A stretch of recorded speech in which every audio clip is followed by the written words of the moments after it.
Hey guys, welcome back to the channel. This is part 1 of our story. If you like this what if story and want to see part 2, let me know in the comments below.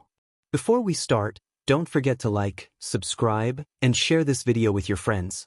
Also, check the description for more great content and my playlist. This story was posted by 𝗵𝗃𝗁𝗵𝗃𝗁 on Wattpad. Now let's start. Name: Izuku Park. Age: 24. Race: human/god. Titles: God Killer/Slayer, Death, Killing Machine, The Unstoppable Beast, Doom Hunter, Apex Predator, the Pinnacle, Monarch of Primordial Flames, King of Annihilation. Izuku possessed a perfect physique. He cherished his parents, his girlfriends, the Sung family, Jenna shadows, training, martial arts, technology, kind individuals, hunting, weapons, the Hunter Association, S-rank hunters of Korea, battling strong opponents, and assisting the weak. However, he harbored a deep disdain for his old world, his past, those who committed heinous acts, arrogant individuals, monsters, poor hunters, 𝗤𝗏 𝗵𝗃𝗁, demons, dark lords, monarchs, the demons from his parents' world, and anyone who threatened his loved ones or tampered with his technology. Izuku possessed a range of extraordinary abilities, including transcendent human physiology, immense physical condition, strength, durability, and endurance. He could utilize power-ups, absorb runes, and manipulate dark elements, voids, and energy. He wielded primordial fire, created weapons, and manipulated his aura. His bloodlust was formidable, and he had access to an inventory, metavision, and emperor eyes. He mastered various forms of haki, showcasing exceptional speed, endurance, technique, and strength. His indomitable rage and will fueled his ultra instinct, and he could enter a heightened state known as crazy mode. He had the ability to perfectly replicate techniques and mastered demonic arts, instilling fear in his enemies. His authority as a monarch granted him dominion over hell, and he practiced elemental magic and stealth. Izuku had mastered numerous martial arts and developed unique techniques, including boxing, Muay Thai, Kyokushin karate, Taekwondo, Systema, wrestling, capoeira, MMA, Aikido, invisible attacks, hand-edge techniques, hard fist techniques, close-quarters combat, and void techniques. His weapons included the 1,000-year demon dagger, which he used to defeat an ancient demon, and the jackal and chamber, guns he created that utilized his energy manipulation to produce infinite bullets. He also wielded the Blades of Chaos, forged from a special rune and hellfire, as well as crucible daggers and a crucible sword, a gift from his parents. In this narrative, Izuku's father is known as Hisashi, while his mother is Yuna. Other characters include Jenna Sung, Cha Hae-in, Kane Tawada, and 𝗬𝗪𝙢𝙢. The story begins before Izuku's death and reincarnation as the son of the Doom Slayer. Set in Japan, Izuku had endured a life filled with neglect and abuse, with no one to support him. Despite his hardships, he grew stronger, earning the title of the Green Demon. He mastered multiple martial arts and surpassed all might and all for one in their primes, even without a quirk, establishing himself as the pinnacle of the quirkless world. As the narrative unfolds, Izuku found himself in conflict with Japan, hunted due to his past. He emerged from a tunnel, surveying the aftermath of battle, where fallen heroes and villains lay scattered. Lighting a cigarette, he reflected on the weakness of those who sought to oppose him, both heroes and villains alike. Determined to reveal the truth, Izuku had recorded the abuse he suffered, planning to expose the hypocrisy of those he once looked up to. He prepared to share his findings with the world, intending to end his past and the Yagi bloodline once and for all. Opening his phone, he posted a folder online, capturing the attention of viewers worldwide. As the news spread, people were drawn to their screens, witnessing the shocking evidence of Izuku's suffering. The footage displayed the torment he endured, leaving many in horror and disbelief. The cries for mercy echoed, marking a pivotal moment in the world as they confronted the reality of Izuku's pain. Kid Izuku stood up, his body a mess of scars, burn marks, and WHP marks. He was bloodied but determined. He made his way to a first aid kit he had hidden in the basement and began to treat his wounds. As he bandaged himself, each movement was painful, yet he endured it. He reflected on the day, feeling a surge of anger and tears welling in his eyes. He thought about how people treated others like heroes, realizing that everyone seemed to be like them. As he looked at the camera, the expressions of horror and fear spread across the faces of those watching. They saw Izuku, completely broken, having lost all semblance of his humanity. The reporter, overwhelmed with emotion, paused the video, tears streaming down her face.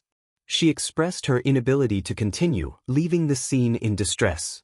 Another reporter took her place, announcing that they would now focus on Izuku, known as the Green Demon, who was live at that moment. Izuku appeared on screen, his cold eyes devoid of emotion. He kept his message brief and direct, calling out the Yagi family, Bakugo, the Todoroki twins, and their friends, along with the heroes supporting them. He declared that it was time to settle things once and for all, challenging them to confront him directly. He expressed his disdain for the weaklings sent after him, urging them to come and face him themselves. The live stream abruptly disconnected, shifting the scene to UA High, where everyone was stunned by the folder and videos Izuku had posted. All Might expressed his frustration, referring to Izuku as a quirkless brat. Gran Torino, filled with anger, confronted All Might, questioning how he could abandon his own son. Inko, overwhelmed with regret, lamented her decision to give 𝗵𝗲𝗄 to him, calling him a mistake. Recovery Girl, furious, slapped Inko, reminding her that Izuku was her son. The only supporters Izuku had were Recovery Girl and Gran Torino, who loved him dearly but were overseas during his time of need. The atmosphere turned sour as classmates voiced their disdain for Izuku, calling him worthless and a waste of space. However, their phones buzzed with notifications as Izuku revealed the truth about One for All, igniting anger among those who had previously looked down on him. In Class 1B, Momo and 𝗎𝗪 were left speechless, tears in their eyes as they realized the extent of Izuku's suffering. They reflected on how he had hidden his pain, never smiling throughout his life. Meanwhile, Izuku stood surrounded by villains and heroes. He taunted them, dismissing their threats and expressing his disdain for their attempts to intimidate him. As they charged at him, he prepared to show them the futility of their efforts. He swiftly dispatched a group of villains and heroes with ease, demonstrating his overwhelming strength. As he fought, his demeanor shifted, his eyes transforming into a fierce gaze, embodying a predator ready to strike. Izuku demanded the Yagi family, his voice echoing with determination. The scene shifted to the past, where the Hero Commission president questioned All Might about the situation. All Might was instructed to eliminate the threat that Izuku posed, with Katsuki gleefully anticipating Izuku's downfall. Suddenly, a bodyguard burst in, alerting them to a gathering of quirkless individuals and those with quirks marching toward the association building, shocking everyone present. As the tension mounted, the crowd surged into the building, confronting the president. The scene returned to Izuku, who had just finished dealing with the army sent to attack him. He stood amidst the chaos, acknowledging the weakness of his opponents. As he moved through another tunnel, he encountered more heroes and villains. He regarded them coldly, his eyes reflecting a chilling resolve. The ensuing moments were filled with the sounds of conflict, as Izuku faced his adversaries with relentless ferocity. He showed no mercy, dispatching them with ease, leaving a trail of defeated foes in his wake. After the chaos subsided, he surveyed the aftermath, his expression one of disdain for the time wasted on such weak opponents. He continued onward, unwavering in his path. As he approached, Izuku noticed figures in the distance waiting for him. Emerging from the tunnel, he was confronted by memories of his past, his classmates from Class 1A, including Bakugo and the Todoroki twins, though Momo and 𝗎𝗪 were absent. The sight of what he once considered family stirred emotions within him, and for the first time, Izuku's grin revealed his excitement. He had long awaited this moment. He felt a surge of exhilaration as he declared that they were finally here after so long. Inko, his mother, expressed her frustration, stating that today was the day they would confront him. Izumi accused him of making a grave mistake by summoning them. All Might warned Izuku that he would pay for revealing the secret of One for All. Izuku retorted that he had already dealt with All for One and Shigaraki, and now they were next on his list. Shoto questioned whether Izuku truly believed he could defeat them all. As the rain poured down, Izuku lit the cigarette, surrounded by his past. He confidently asserted that he knew he could win, dismissing them as weaklings. He urged them to stop talking and start the fight. Kirishima challenged Izuku's confidence, but Izuku responded with disdain, calling him and his friends weak. All Might warned him to prepare for the consequences of his actions. Izuku taunted them, claiming he could take them all down, including their loved ones. His past rushed toward him as he flicked the cigarette into the air and began to walk forward, declaring that this was his final hunt. The sounds of struggle filled the air as the conflict escalated. Izuku fought fiercely, overpowering his former classmates. Despite being poisoned, he pressed on, unstoppable in his determination. He demanded they show him something worthy of his attention. In a fierce exchange, he struck both Kirishima and Denki, leaving them incapacitated. Spotting 𝗵𝗃𝗃, who was paralyzed with fear, Izuku made a dark joke, showcasing his ruthless nature. He continued his relentless assault on Class 1A, overpowering them all. The Todoroki and Bakugo twins faced a particularly harsh fate, and Izuku reveled in the chaos, realizing the thrill of overpowering those he once considered weaker. The Yagi family stood as the last remaining opposition. With BLD on his hands, Izuku turned his attention to them, declaring they were next. Before All Might could react, Izuku charged at him with incredible speed, landing a powerful punch that sent All Might flying. Izumi attempted to use her quirk against him, but he swiftly countered, slamming her to the ground, leaving her gasping for breath. He threatened her, claiming he would take her eyes, causing her to scream in pain. Izuku then turned to 𝗵𝗃𝗃, who had been hiding behind Izumi, and caught her by the neck. He struck her in the stomach, causing her to cry out in agony. All Might's desperate call to 𝗵𝗃𝗃 echoed in the chaos, and he vowed revenge against Izuku. Izuku grinned as he smashed Izumi and 𝗵𝗃𝗃's heads together, dodging All Might's retaliatory punch. He landed a kick that sent All Might reeling, leaving him gasping for air. Izuku taunted him, reminding him of the times he had been called useless, now watching All Might struggle on the ground. But as the battle raged on, Izuku felt the effects of the poison taking hold. He realized he needed to finish this quickly, pushing through the pain that threatened to overwhelm him. All Might smirked as he observed the situation. He noted that the poison was taking effect. Izuku acknowledged this, expressing his intent to ensure All Might suffered before leaving this world. He grinned, and All Might felt a wave of fear wash over him. Izuku then summoned the two high-end 𝗵𝗃𝗃 he had captured from All for One. All Might was confused by their presence, but the grin on Izuku's face made him realize what was about to unfold. Izuku commanded the 𝗵𝗃𝗃 to attack 𝗵𝗃𝗃 and Izumi, and their eyes widened in horror upon hearing his words. For the next few hours, Izuku tormented All Might while the 𝗵𝗃𝗃 overwhelmed Izumi and 𝗵𝗃𝗃. He forced All Might to watch as his loved ones endured unimaginable suffering. After the 𝗵𝗃𝗃 finished, Izuku continued his torment, breaking them completely, just as they had once broken him. Their eyes lost all life, especially Izumi and 𝗵𝗃𝗃, as he shattered their spirits. Izuku smirked at the sight and asked if the Yagi family had any last words. They remained silent. He then declared that their souls would never find peace in the afterlife and wished them to rot in hell. He placed his foot on their necks and smashed their heads together, ending their suffering. Standing up, he looked at the sky with a smirk, feeling a sense of accomplishment. He had finally achieved his goal. However, as he fell to the ground, he began to cough up BLD as the poison ravaged his body from within.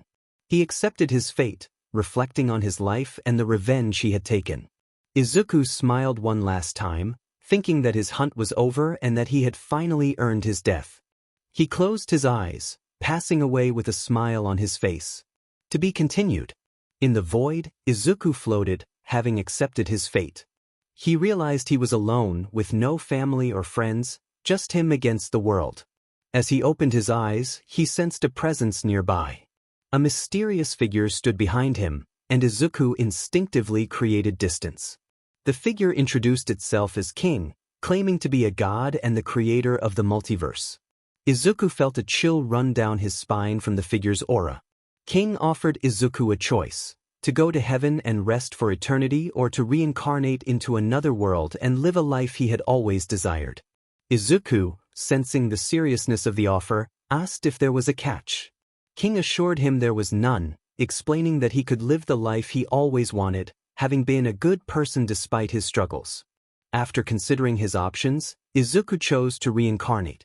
He inquired about the world he would be sent to, and King explained that he would enter 2 worlds, the Doom Slayer universe, and later be sent to another for a peaceful life. King described the power systems, gates, and hunters of the solo leveling universe, omitting details about the monarchs. Before King could send him off, Izuku requested compensation for the hardships he had endured. King acknowledged the point, agreeing to grant Izuku's wishes. Izuku asked for his body to grow rapidly, both physically and mentally, and for resistance to all types of poisons. He also wanted to understand all languages and possess a fast healing factor. King agreed to all of these requests and added that he would grant Izuku abilities such as Haki, Emperor's Eyes, and Metavision upon his arrival in the new world. Keep your Ultra Instinct and unique abilities, along with your perfect copy. Some new powers will reveal themselves to you in time. Izuku pondered the information and asked for clarification on the abilities just mentioned. The explanation of Emperor Eyes, Metavision, and Haki followed, and Izuku expressed his understanding with gratitude. The advice given was to learn to use these powers early to enhance his strength and stamina, becoming formidable. Izuku nodded in agreement, and with a snap of fingers, he was sent off. The scene shifted to a woman who had just given birth to a newborn baby. The baby, confused by the darkness, opened his eyes to see 2 figures before him, a muscular man and a appealing woman with black hair. The woman cooed at the baby, calling him cute, while the man, known as Hisashi, smiled at his newborn son, revealing a rare display of emotion. Hisashi confirmed that the baby would be named Izuku Park, their pride and joy. Izuku, realizing he shared the same name as his past life, felt a sense of nostalgia. As he attempted to speak, only baby sounds emerged, leading him to realize he was indeed a baby, starting anew. Fast forward 10 years, Izuku had learned about his parents' past and their mission to eliminate demons in this strange world. He reflected on his reincarnation and the extraordinary feats of his father, who was incredibly powerful. Izuku had been training diligently, pushing his body to its limits, and while he could use various forms of Haki, mastery still eluded him. Currently, he was in a base built by his parents, safe from demons, while they were away on a mission. He entered the training room and began his workout routine, focusing on push-ups, sit-ups, squats, and pull-ups, determined to build his strength and stamina. After an intense hour, he decided to go for a run around the base, pushing himself further. He acknowledged the difficulty of his daily training but felt his body adapting. Izuku contemplated mastering Haki and creating new techniques to enhance his combat skills. He engaged in shadow boxing, realizing that fighting stronger opponents would improve his experience. As he continued training, his parents returned to the base, and Yuna suggested checking on Izuku. Hisashi agreed, and they found him hard at work. Izuku sensed their presence and greeted them with excitement. Hisashi expressed surprise at Izuku's dedication and offered to train him, which Izuku eagerly accepted, feeling weak compared to them. Yuna reassured him that he could ask for help anytime. With a smile, she kissed his forehead, and they began his training.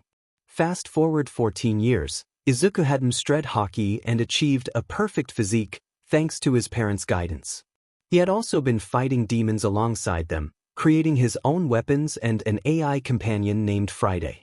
When he revealed details of his past life, his parents were furious, wanting to confront those responsible, but Izuku calmed them, reminding them that the enemies were already defeated. The scene transitioned to Izuku, who had just finished battling a horde of demons. He pressed a button on his helmet, retracting it from his face, and expressed his frustration at the relentless onslaught of demons. Spotting another horde, he smirked, relishing the challenge ahead. With determination, he charged at the demons, ready to engage them in combat. Meanwhile, Yuna suggested to Hisashi that they should consider sending Izuku to another world, recognizing the toll of constant battles on him. 𝗧𝗵𝗃 expressed his longing for his son to live a normal life, not wanting him to end up like them. He decided to have his AI create a portal to send Izuku to a different world. Yuna nodded in agreement as they continued to battle the demons. After finishing their fight, they began searching for Izuku and stumbled upon numerous defeated demons. 𝗧𝗵𝗃 remarked on how Izuku was truly his son, while Yuna noted that he seemed just as fierce. As they looked ahead, they saw a mountain of demon corpses, with Izuku sitting atop them, exuding confidence. He acknowledged their presence and commented on their progress.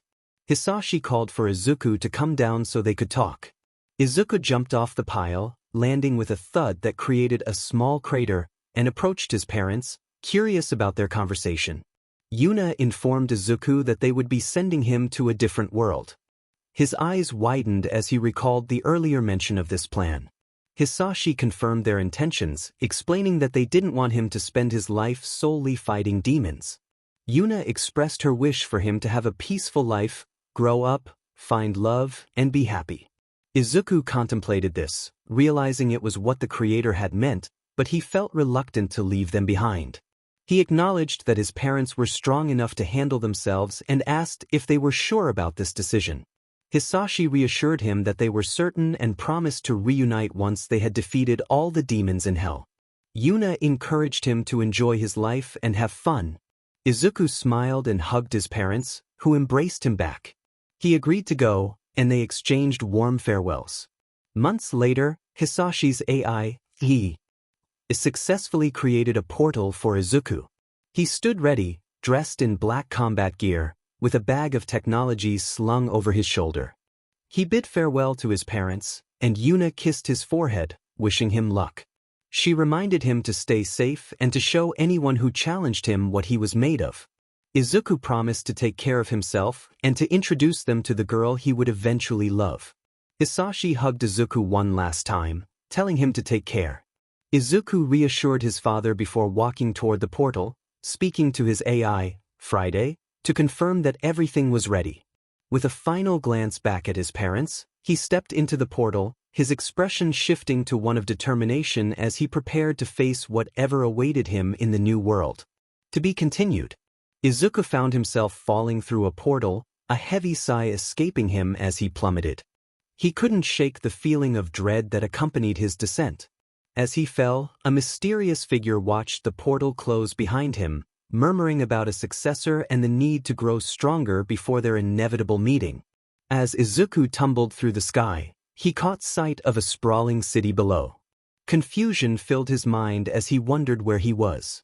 He realized he was in the world that Creator-san had mentioned, questioning why he was falling from the sky. The presence of a dark, armored figure lingered in his thoughts, leaving him unsettled. It felt as though they were connected in some inexplicable way, and the name 𝗳𝗪 echoed in his mind, a reminder of the responsibility he needed to embrace. Determined to focus on the present, Izuku assessed his situation. He had been falling for several minutes and needed to find a place to land. Activating his suit, nanotechnology enveloped him, enhancing his strength and durability against various attacks. He called out to his AI assistant, Friday, for guidance on where to land. Friday promptly scanned the area, identifying a nearby building suitable for landing. Izuku expressed his gratitude, appreciating Friday's assistance. With a chuckle, he summoned his blades of chaos, spinning them before launching himself toward the building. He rolled upon landing, taking a moment to catch his breath and survey his surroundings. Now on solid ground, Izuku pondered his location. The landscape and architecture suggested he was in Korea, reminiscent of his previous world. Activating his haki, he sought to gather information about the area. His instincts confirmed his suspicions as he observed that everyone around him was indeed Korean. Suddenly, he noticed a commotion as an S-rank dungeon boss had broken free, causing panic among the crowd. Izuku recognized the hunters attempting to subdue the beast, noting their ranks and realizing they were outmatched. He felt a sense of urgency. He had to intervene before anyone got hurt. Summoning his gun, Izuku manipulated his energy to create a powerful bullet, infusing it with haki to enhance its strength. With a confident smirk, he aimed at the beast's head and fired. The bullet traveled at incredible speed, striking true and eliminating the threat in an instant. The onlookers gasped in shock, their disbelief palpable as they witnessed the S-rank beast defeated in a single blow. A random hunter stood among the crowd, bewildered by the sudden turn of events. They marveled at the power displayed, questioning who could possess such strength to take down an S-rank beast so effortlessly. The head of the beast lay shattered, a sight that left the Hunters Guild in shock and disbelief. Their eyes widened as they began to question one another about what had transpired. Izuku sensed it was time for him to slip away, so he leaped into an alleyway. A mysterious figure watched him from a distance, sensing a dangerous aura emanating from his direction. She pondered the presence of someone formidable, possibly an S-rank hunter or even stronger. In the alley, Izuku let out a sigh of relief, realizing he had narrowly escaped detection. He knew he needed to remain hidden until he was fully acclimated to this new world. Suddenly, a screen appeared before him, announcing his new status as a player. His eyes glowed with curiosity as he examined the system that had just introduced itself to him. It claimed to be designed to help him grow stronger, a purpose it was eager to fulfill. Intrigued, Izuku inquired about the system's creator, but the response glitched, leaving him frustrated. He understood that the creator was likely trying to keep their identity a secret. For now, he decided to play along with the system's rules. He realized his main objective was to harness the system's power, and he wanted to check his stats. The system displayed his current status, revealing impressive attributes. He noted the significance of his magical power and intelligence, recognizing areas for improvement. Eager to learn more, he requested a list of his skills, which showcased a range of formidable abilities. It became clear that as he leveled up, he would grow stronger, prompting him to undertake more quests. A new quest notification caught his attention, instructing him to protect someone named 𝗬𝗪. Confused, he recalled the armored figure who had mentioned her name. He felt a mix of determination and uncertainty about how to protect someone he had never met. Just then, a girl in a hoodie emerged from a portal, expressing her relief at having cleared it. Upon noticing Izuku, she summoned her daggers and assumed a defensive stance, her eyes glowing with intensity. The system attempted to assess Izuku's strength but encountered an error, unable to measure his power. The girl was taken aback, realizing he was beyond even the system's capabilities. Izuku, sensing the tension, decided to assert himself. He activated his Conqueror's Haki, which created an overwhelming pressure that nearly knocked the girl off her feet. She retaliated with her own bloodlust, and the clash of their energies surprised him. However, the system urged them to cease fighting, and they both complied. Izuku recognized that the system had suggested he make her his ally, so he extended an olive branch, apologizing for his earlier display of power.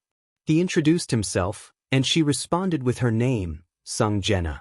As they exchanged pleasantries, Izuku couldn't help but admire her beauty, feeling a warmth in his chest. 𝗬𝗪, curious about his strength, asked how powerful he was since her system had failed to gauge it. Izuku revealed that he was not a hunter and not originally from this world. Trusting her instincts, he decided to confide in her about his origins, suggesting they find a quieter place to talk. They made their way to 𝗬𝗪's home, where he explained his situation.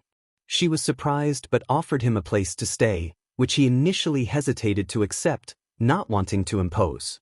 However, 𝗬𝗪 insisted and he agreed. She showed him around her house and shared insights about the power system, hunters, and the dynamics of their universe, promising to keep his origins a secret. As they spent time together, they discovered many shared interests, quickly forming a bond.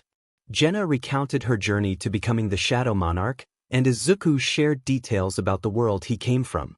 Their conversation flowed effortlessly, deepening their connection as they continued to learn about each other. She was surprised that Izuku had spent most of his life battling demons. Izuku reflected on their shared experiences, acknowledging the challenges they both faced. 𝗬𝗪, with a warm smile, welcomed her little sister 𝗬𝗪 as she entered the house, her heart fluttering at the sight of Izuku's handsome features. Izuku introduced himself, and 𝗬𝗪 felt a rush of excitement and admiration. 𝗬𝗪, noticing the connection between them, suggested showing Izuku around the city. He eagerly agreed, both of them feeling a spark of anticipation for the day ahead. Months passed, and Izuku settled into the Sung household, growing closer to 𝗳𝗓 and 𝗳𝗓. They developed feelings for him, though none had yet confessed. Izuku completed numerous quests from the system, becoming stronger and helping 𝗳𝗓 train in martial arts and techniques, which significantly improved her skills. He even taught her how to use haki, and she mastered it impressively within 2 months, earning his admiration. As Izuku took a moment to himself, he contemplated his journey in this new world and the feelings he had developed for both 𝗳𝗓 and 𝗳𝗓. He wondered how to express his emotions to them. After finishing his shower, he dried off and pondered when the system would present him with a job change quest, hoping for strong opponents to challenge him. Meanwhile, 𝗳𝗓 and 𝗳𝗓 were in the living room discussing their feelings for Izuku. 𝗳𝗓 encouraged 𝗳𝗓 to confess, and they both agreed to share their emotions when he emerged. As the door opened, Izuku appeared, shirtless and towel drying his hair, causing both girls to blush intensely. Izuku greeted them, and 𝗳𝗓 and 𝗳𝗓 took a deep breath, ready to reveal their feelings. They declared their love for him, asking if he would be their boyfriend. Izuku smiled warmly, reciprocating their feelings and sharing a tender kiss with each of them, deepening their bond. Afterward, Izuku expressed his longing to share his past with them, wanting to be open about his life before arriving in this world. He gently touched their foreheads, sharing memories of his struggles and the hardships he endured, revealing how he overcame adversity without losing hope. 𝗳𝗓 and 𝗳𝗓 were moved to tears, realizing the depth of his experiences. They admired his resilience, recognizing the strength it took to keep moving forward despite the pain he had faced. Izuku smiled at them, grateful for their understanding and support, feeling that he had truly found the girls of his dreams. Izuku reflected on his journey, realizing that he had never given up and had always pushed forward. In his previous life, he had one goal: to eliminate those who had caused him pain and made his existence unbearable. However, everything changed when he was granted a second chance at life. Reborn into a new world, he was blessed with loving parents who wanted to spare him from a life of violence, despite his past of battling demons. They sent him to this universe, where he met the girls who became his new purpose. To them, he expressed his deep affection, promising to always love them and keep them smiling, as they had become his reason for living. The girls, touched by his words, felt tears welling up in their eyes. They shared a tender moment with Izuku, who reciprocated their affection. He declared his love for 𝗳𝗓 and 𝗳𝗓, grateful for their acceptance of him. Afterward, Izuku suggested they watch a movie together. The girls agreed, and he headed to the kitchen to prepare popcorn. Once settled in the living room, the girls cuddled up to him, bringing a smile to his face. As they began watching the film, Izuku felt a sense of fulfillment, realizing that he had finally found his purpose and happiness in this new world. Later, after the movie, Izuku took the girls to bed. He playfully removed his shirt, eliciting their admiration. He suggested they have some fun, and they eagerly agreed. The next morning, Izuku woke up at 7 a.m. alongside his girls. They went through their morning routine and completed daily quests together. After dropping 𝗳𝗓 off at college, he asked her what they should do that day. 𝗳𝗓 suggested they get their ranks evaluated, which Izuku thought was a good idea. They arrived at the association and entered the evaluation section, where they noticed others looking at them. Izuku, aware of the attention, felt a protective instinct toward 𝗳𝗓, sensing the nervousness in the air. The assistant greeted them and inquired about their purpose. Izuku introduced himself and 𝗳𝗓, and the assistant, taken aback by Izuku's appearance, led them to a waiting area. As they sat, Izuku observed the anxious expressions of those around them, understanding that many were concerned about their ranks. When it was their turn, 𝗳𝗓 stepped forward first to measure her mana. However, the machine displayed an error, leaving the assistant puzzled. Izuku then approached the crystal, mindful to control his mana output to avoid breaking the device. Yet, when he placed his hand on it, another error occurred, leaving everyone in shock. The assistant called for a colleague to investigate the issue. After reviewing the situation, the second assistant realized that such errors had not occurred in years, typically only happening when exceptionally powerful individuals were tested. They informed Izuku and 𝗬𝗯 that their mana levels were unmeasurable, requiring a more advanced device for evaluation. They requested the couple return in 3 days for further testing, to which Izuku and 𝗬𝗯 agreed. As they exited, they noticed a striking man in a red suit with red hair, recognized as the guild emissary of Korea's strongest guild.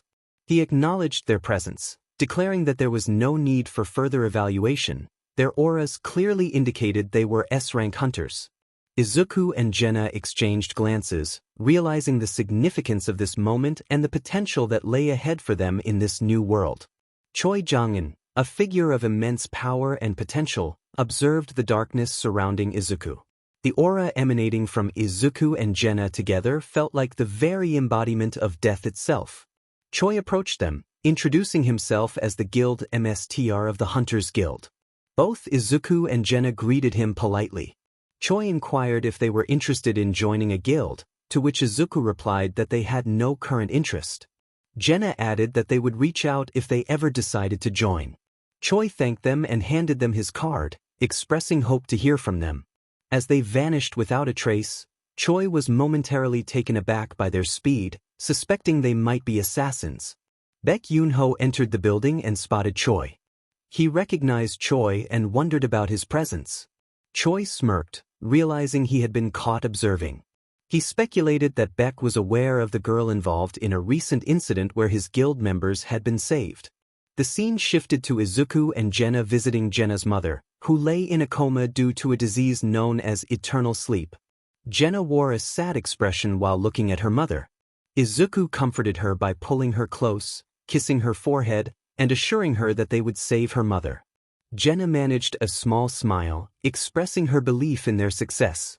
She then checked the system, which displayed the necessary items to create the elixir of life, also referred to as the holy water of life. 𝗬𝗯 vowed to save her mother, no matter the cost. After their visit, they headed toward the exit when they encountered Woo Jin-chul waiting in the hallway. He greeted them and noted their frequent meetings lately. Woo Jin-chul explained that it was his responsibility to manage hunters, especially given their recent situations. He requested that they accompany him to speak with the chairman, who wished to have a word with them. Izuku agreed, and they followed him to a room where the chairman of the Hunter Association awaited. The chairman introduced himself as Go-gun-hee and welcomed them. Izuku sensed a calm and warm aura from him, while 𝗬𝗯 noted his strong presence despite his age. They both recognized him as a legendary figure in the hunter community. Go-gun-hee congratulated them on their potential as S-rank hunters, though they had not yet been evaluated. He explained that re-evaluating their mana would be a waste of time, as it could only measure those within its range. Izuku pointed out that the re-evaluation PRD was an opportunity for discussion, which Go-gun-hee acknowledged. He offered them power, the ability to regulate other hunters, and the chance to join his ranks. 𝗬𝗯 found the offer suspicious, questioning the lengths he would go to recruit them. Go-gun-hee explained the balance of power among the 5 major guilds and the chaos that would ensue if they joined one. Izuku admitted that the offer was tempting but had a significant flaw: it would dull their hunting abilities. He expressed his love for raiding dungeons, a sentiment 𝗬𝗯 shared. Go-gun-hee was taken aback by their passion for the hunt, feeling excitement and curiosity about them. Izuku and 𝗬𝗯 politely declined his offer, stating that managing hunters was not their path. Go-gun-hee thanked them for their time, expressing his pleasure in speaking with them. As they left the hospital, Go-gun-hee smiled, believing that Izuku and 𝗬𝗯 were the future of Korea, destined to bring hope to its people. The scene shifted to Izuku and 𝗬𝗯 enjoying dinner together after a shower and watching a movie. Once the movie ended, they headed to their room, which they had recently upgraded. Izuku climbed into bed with 𝗬𝗯, who cuddled up to him, and he smiled at the warmth of their bond. 𝗬𝗯 wished him good night, followed by 𝗳𝗯, who echoed the sentiment. Izuku wished both of them sweet dreams, sharing gentle kisses with them. As they cuddled together, Izuku reflected on how much they had changed his life for the better, expressing his love for them. To be continued. The scene begins with Izuku waking up to find his 2 beloved girlfriends peacefully sleeping beside him. A smile spreads across his face as he gently kisses their foreheads before getting out of bed. It is Saturday, and he checks the time, noting it is 7 a.m. He feels pleased, thinking it's a perfect time for a morning jog to complete his daily quest.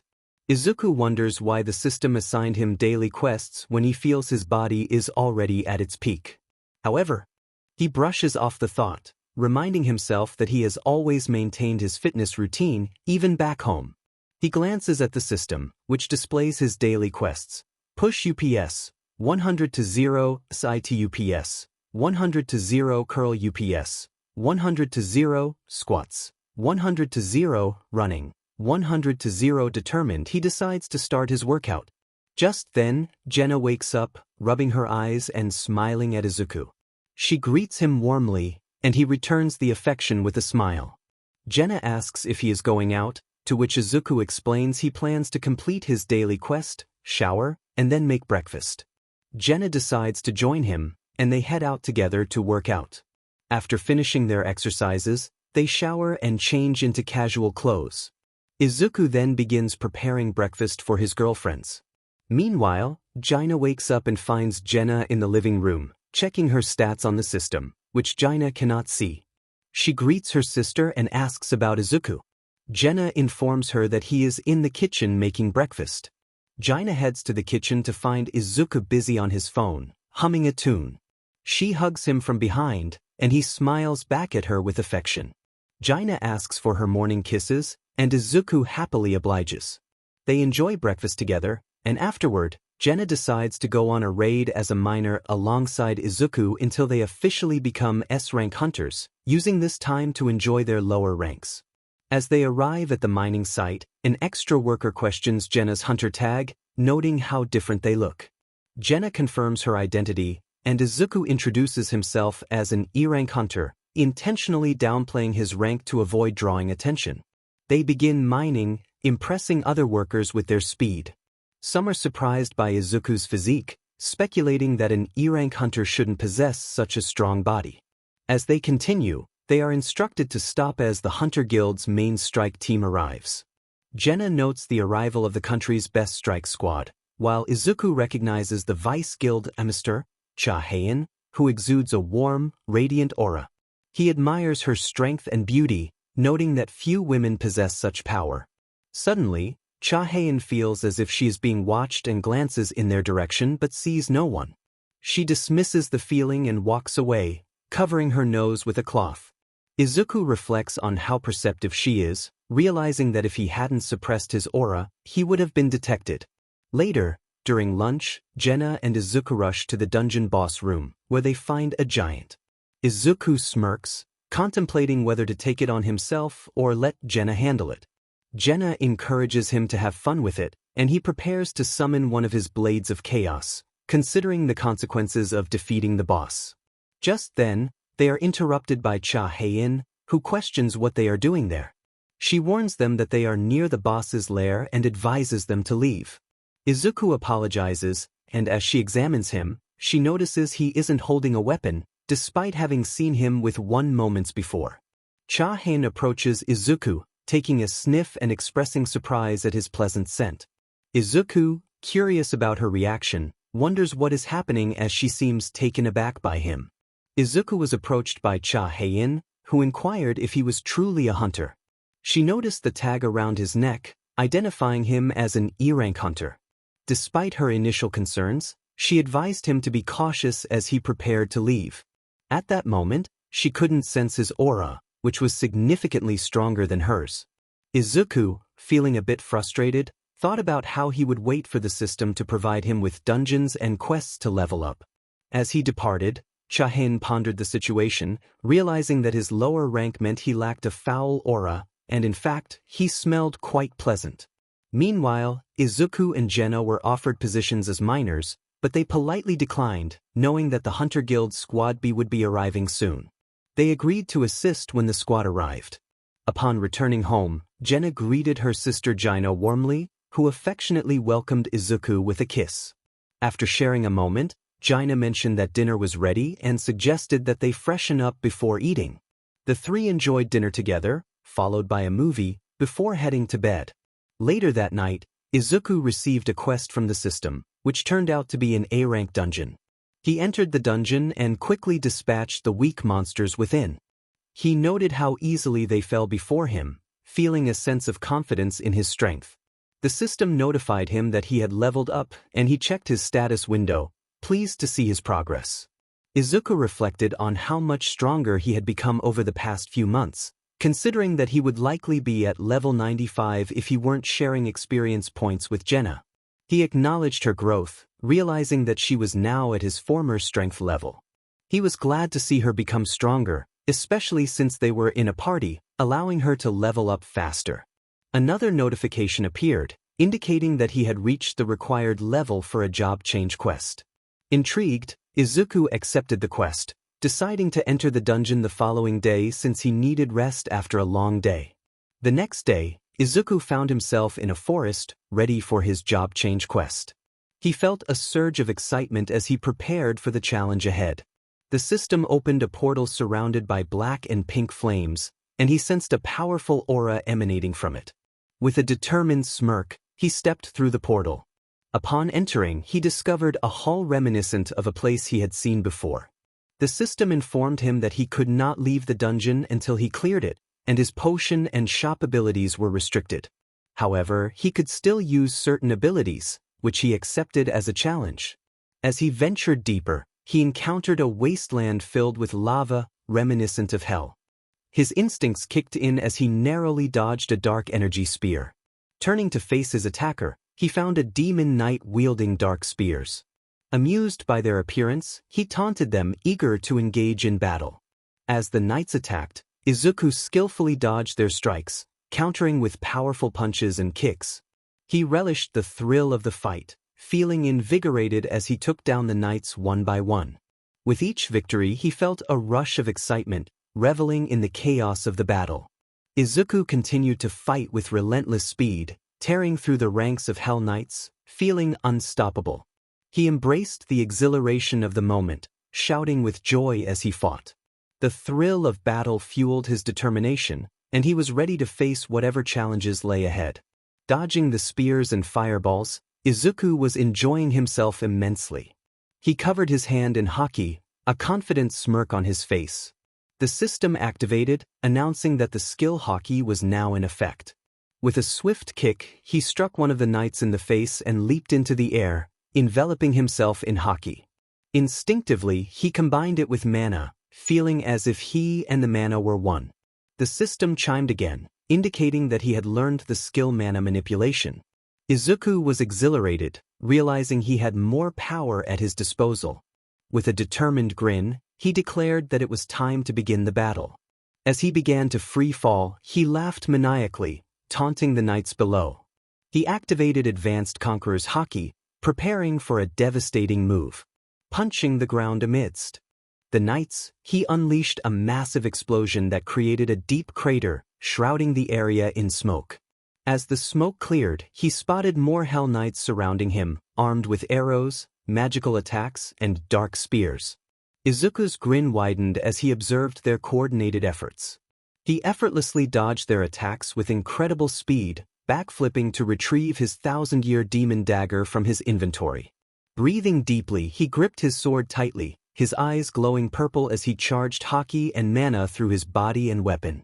The system confirmed that both haki and mana manipulation were activated.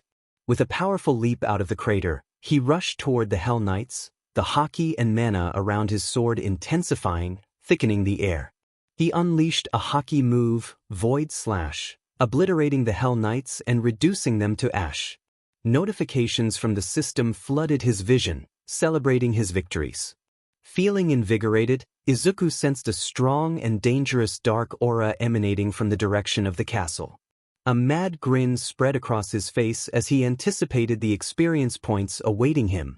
He reassured his precious XP that he was on his way, eager to see what challenges lay ahead in his job change quest. As he approached the castle, a dark and sinister aura enveloped him, fueling his excitement for the impending battle. The scene shifted to where Izuku stood outside the castle, observing more Hell Knights guarding the entrance. He sighed, expressing his growing impatience with the knights.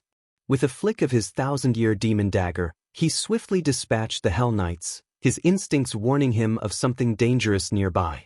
Entering the castle, He walked through a hallway until he reached a massive door leading into the main hall. Feeling a powerful presence behind the door, he opened it to find someone seated on a throne. As he looked closer, his eyes widened in disbelief. It was his past self. The aura he had sensed was indeed from this figure. Acknowledging his past handsomeness, he prepared for the challenge ahead. The system warned him that defeating his past self was essential for survival. Determined, Izuku stretched his body, readying himself as his past self charged at him with incredible speed. He dodged the incoming punch, smirking at the challenge. The fight escalated as they exchanged blows, engaging in a fierce hand-to-hand combat. Izuku noted that his past self was keeping up well, but he reminded himself that a copy could never surpass the original. As the battle continued, Izuku felt himself growing stronger, adapting to his past self's moves while analyzing the fight. The intensity of the confrontation only fueled his determination to emerge victorious. Izuku found himself in a state where he lacked control over his abilities. In this moment, he felt an overwhelming instinct to attack anyone who approached him. He realized that if he weren't as strong as he would have been overwhelmed by the first strike. As an opponent threw a punch, Izuku quickly countered by grabbing their arm and delivering a knee strike to his past self's face.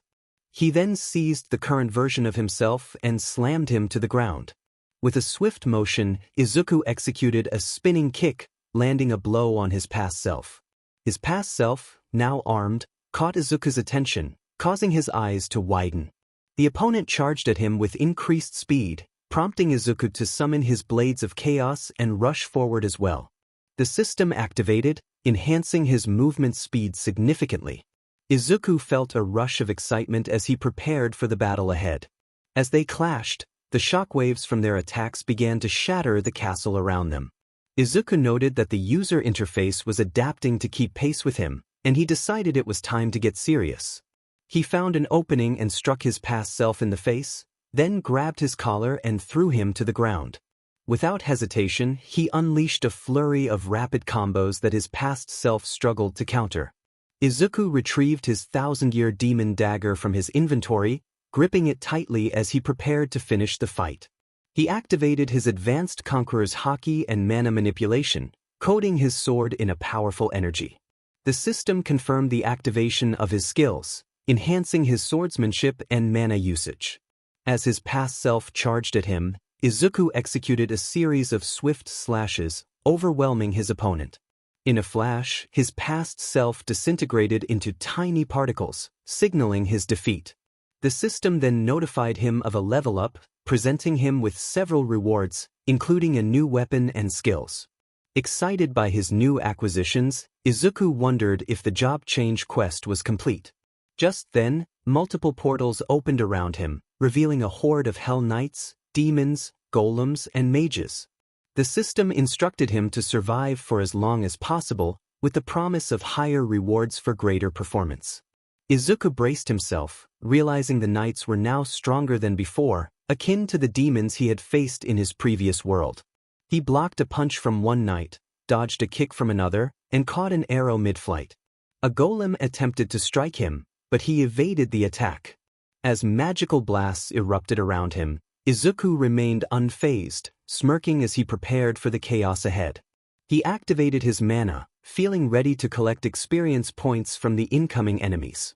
Entering a heightened state, Izuku embraced the thrill of battle as the knights and demons charged at him, supported by mages and archers. He laughed maniacally, relishing the opportunity to unleash his power. With a flurry of punches and kicks, he sent knights crashing away, reveling in the exhilaration of the fight. As more knights emerged from the portals, Izuku's excitement grew. He dashed toward them with incredible speed, leaping into the air and learning a new skill in the process. Ignoring the details, he focused on the task at hand, determined to eliminate as many foes as possible. He crashed into the ground, swiftly dispatching enemies with his blades of chaos. Izuku continued his rampage, enjoying the thrill of the hunt. However, he soon noticed something unusual. The more he defeated, the more enemies seemed to spawn. Dodging a punch from a golem, he leaped onto its back, delivering a powerful strike that sent it flying. Activating stealth mode, Izuku vanished from sight, reappearing behind a group of enemies. With his new sword glowing at the tip, he sliced through them effortlessly, feeling invigorated by the power of his weapon. He was ready to continue his relentless assault. Izuku stood before the primordial sword of eternal flames, feeling its power surge through him. Although it might not rival the ancient demon dagger, he recognized its strength. As he observed the mages conjuring knights and demons, a grin spread across his face. It became clear to him why the archers and knights were guarding the mages. They were continuously summoning those creatures. With determination, Izuku leaped into the air, channeling haki and mana through his sword. He felt ready to confront the foes below.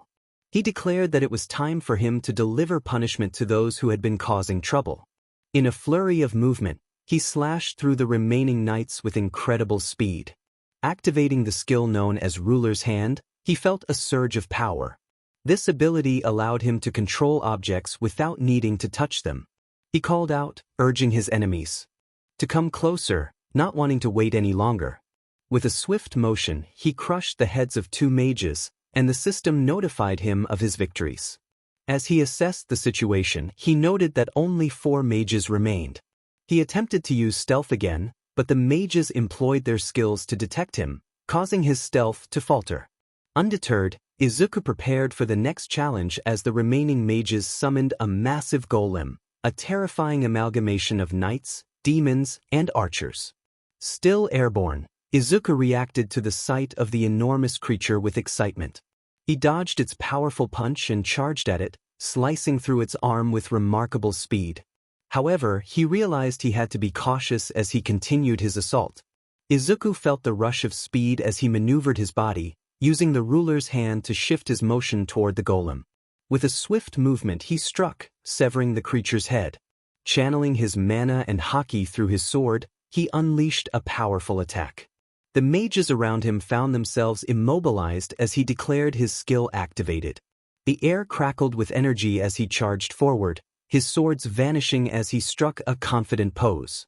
Behind him, the mages erupted in a burst of energy, and he couldn't help but smirk at his own prowess. As he returned to a more relaxed state, steam rose from his body, and he exhaled cold air, feeling exhilarated. The system chimed in, announcing his victory over 4 mages. The quest was nearing its end, and he was informed that he could choose a class based on the points he had collected. Izuku was intrigued but also slightly annoyed by the system's insistence on analyzing his actions. He pondered the implications of the system's words, realizing that chaos seemed to follow him wherever he went. He was presented with the opportunity to become a Hell Summoner, a hidden class. Despite the allure, he chose to refuse, preferring to operate solo. The system reminded him that his path was marked by determination and strength, but he felt the weight of its expectations. As the system confirmed his choice, it also revealed that he had been promoted from Hell Summoner to Monarch of Primordial Flames. A dark pink aura enveloped him, filling him with newfound power. He marveled at the transformation, feeling incredible as the system's interface changed to match his new title. With his new abilities, he learned he could summon creatures from the depths of hell, creating soldiers from lifeless bodies. He contemplated the implications of this skill, recognizing its potential. The system provided details about his new powers, and he felt a surge of excitement at the possibilities. Izuku took a moment to absorb the situation, realizing that he could command a small army of unique soldiers. He smirked at the thought of his growing strength and the potential to match his companions' numbers. As he summoned his hell soldiers, he felt a sense of satisfaction. His status window displayed his impressive stats, confirming his growth and the full restoration of his mana. With a sense of accomplishment, he decided it was time to return home. A dark pink portal opened before him, and he stepped through, emerging in a forest surrounded by a powerful aura. He admired the beauty of his new mana color, feeling a sense of wonder at his transformation. Eager to reunite with his friends and rest, he activated his flash step, leaving a trail of pink flames behind him as he arrived at the Sung household. After freshening up and changing into comfortable clothes, he entered his room, ready for whatever awaited him next. 𝗳𝗃 was engrossed in a book while 𝗳𝗃 slept peacefully. Izuku returned from his job change quest, sharing that he had successfully transitioned to a hell summoner, which had evolved into a monarch of primordial flames. 𝗳𝗃 expressed her curiosity about his soldiers, and Izuku gladly summoned them, impressing her with their presence. After a brief display, he de-summoned them, allowing them to return to his shadow.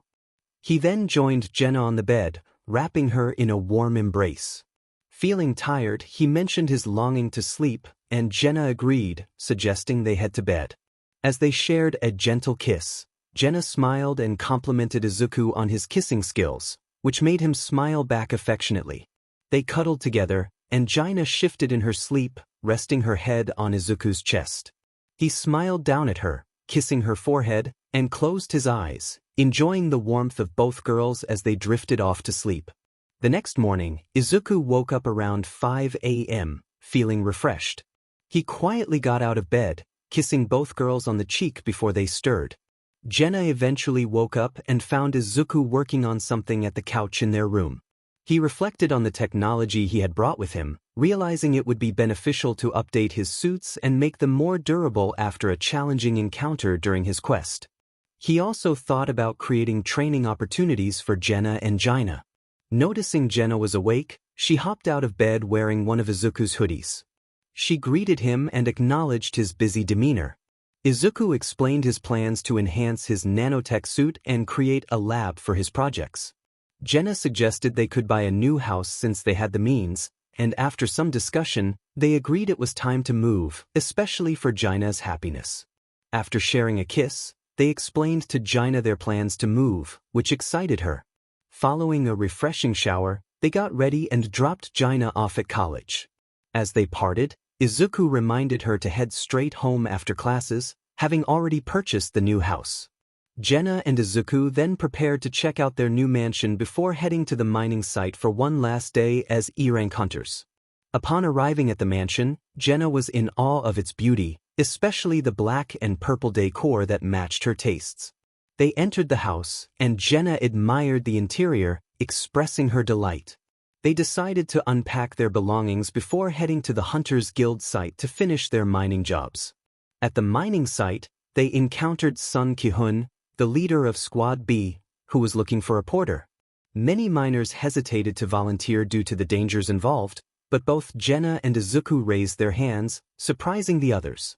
Despite the warnings about the risks, they reassured 𝗵𝗃 of their capabilities as E-rank hunters. 𝗵𝗃 introduced himself, and Izuku introduced 𝗳𝗃 as his girlfriend. They easily lifted the heavy bags, impressing 𝗵𝗃, who noted that even E-rank hunters usually struggled with such loads. As they entered the cave, Izuku's instincts began to alert him to a powerful presence within. 𝗳𝗃 sensed it too, and they exchanged knowing glances, both aware that something formidable awaited them deeper in the dungeon. 𝗳𝗃 mentioned a saying that if mages were attacked, it was the tank's fault, and if healers were targeted, it was the strike squad's fault. She added that if a porter was attacked, it was the guild's fault.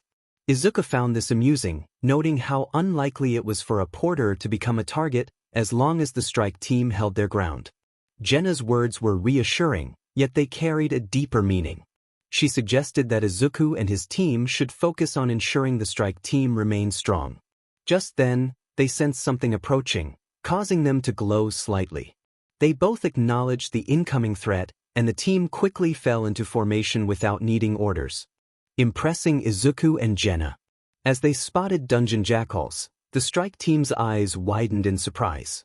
Izuku found the situation intriguing, while 𝗳𝗃 shared his sentiment. 𝗵𝗃 exclaimed in disbelief at the presence of dungeon jackals in an A-rank dungeon. Izuku speculated that someone must be training the jackals, likely a monster of S rank or higher, which would spell trouble for them. 𝗵𝗃's team swiftly eliminated the dungeon jackals, but confusion arose among them. 𝗳𝗃 questioned how it was possible for jackals to be in an A-rank dungeon, and 𝗵𝗃 agreed that it shouldn't be happening. Izuku approached one of the jackals and noticed a collar around its neck, confirming his suspicion that they were being trained. Suddenly, the group heard footsteps and were shocked to see high orcs approaching. 𝗵𝗃 shouted in alarm, and Izuku noted the arrival of nature hunters. The strike team engaged the high orcs, but they were struggling. One member suffered a severe injury, losing a hand, but the healer managed to regrow it. Jiwoo was slammed against a wall, coughing up blood, and 𝗏𝗵𝗃 felt the weight of their dire situation. With 22 orcs and 17 hunters, 𝗏𝗵𝗃 realized that if they lost the B-rank hunters, their chances of survival would plummet. Just as a high orc was about to strike a healer, it was suddenly torn apart, shocking everyone. Izuku had intervened, using his ruler's hand to assist. He decided to help the team, activating his skill to control the high orcs from a distance. Jenna activated her stealth ability, moving swiftly to target the high orcs' weak points, allowing the strike team to deliver the final blows. With their combined efforts, they managed to defeat the high orcs. Once the battle was over, 𝗏𝗵𝗃 instructed anyone injured to line up for healing. He reflected on the surprising presence of an army of high orcs and noted how calm Izuku and Jenna were in the midst of chaos. Gina mentioned witnessing one of the orcs being ripped apart, and 𝗏𝗵𝗃 confirmed that it wasn't her doing, as she could only hold an orc for a brief moment. Izuku realized that the group needed to report back to the guild 𝗵𝗃𝗲 or vice guild 𝗵𝗃𝗲. 𝗏𝗵𝗃 hesitated, torn between leading his first raid and the necessity of retreating. Jenna observed the life and death situation, knowing their survival depended on 𝗏𝗵𝗃's decision. Ultimately, he decided they should head back.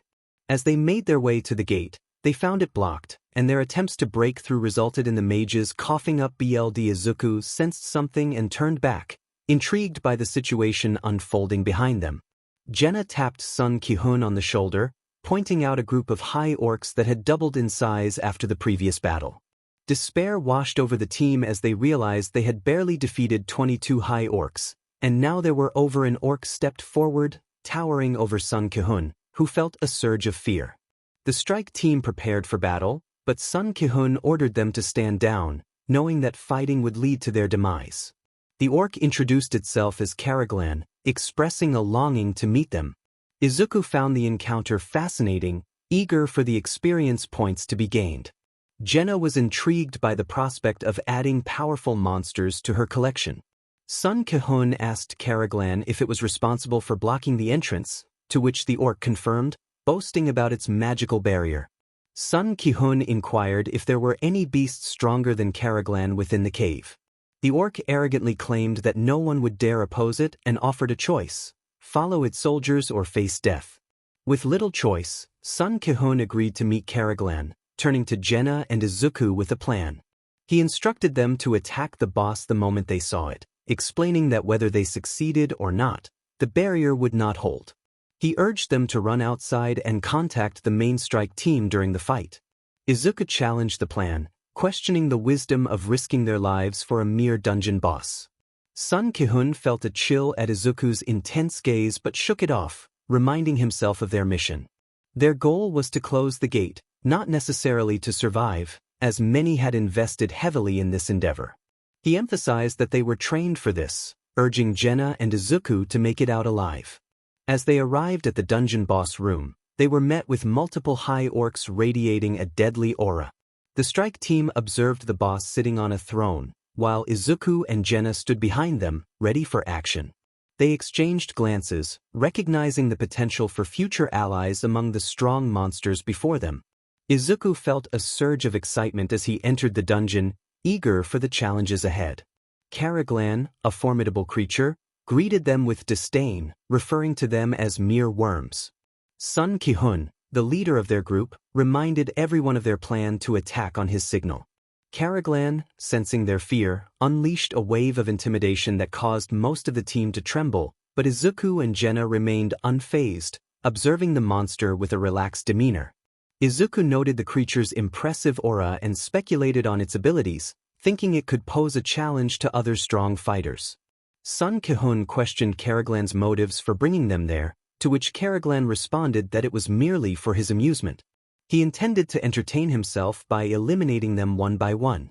The other monsters roared in agreement, while 𝗏𝗵𝗃, frustrated by their treatment, ordered his team to attack.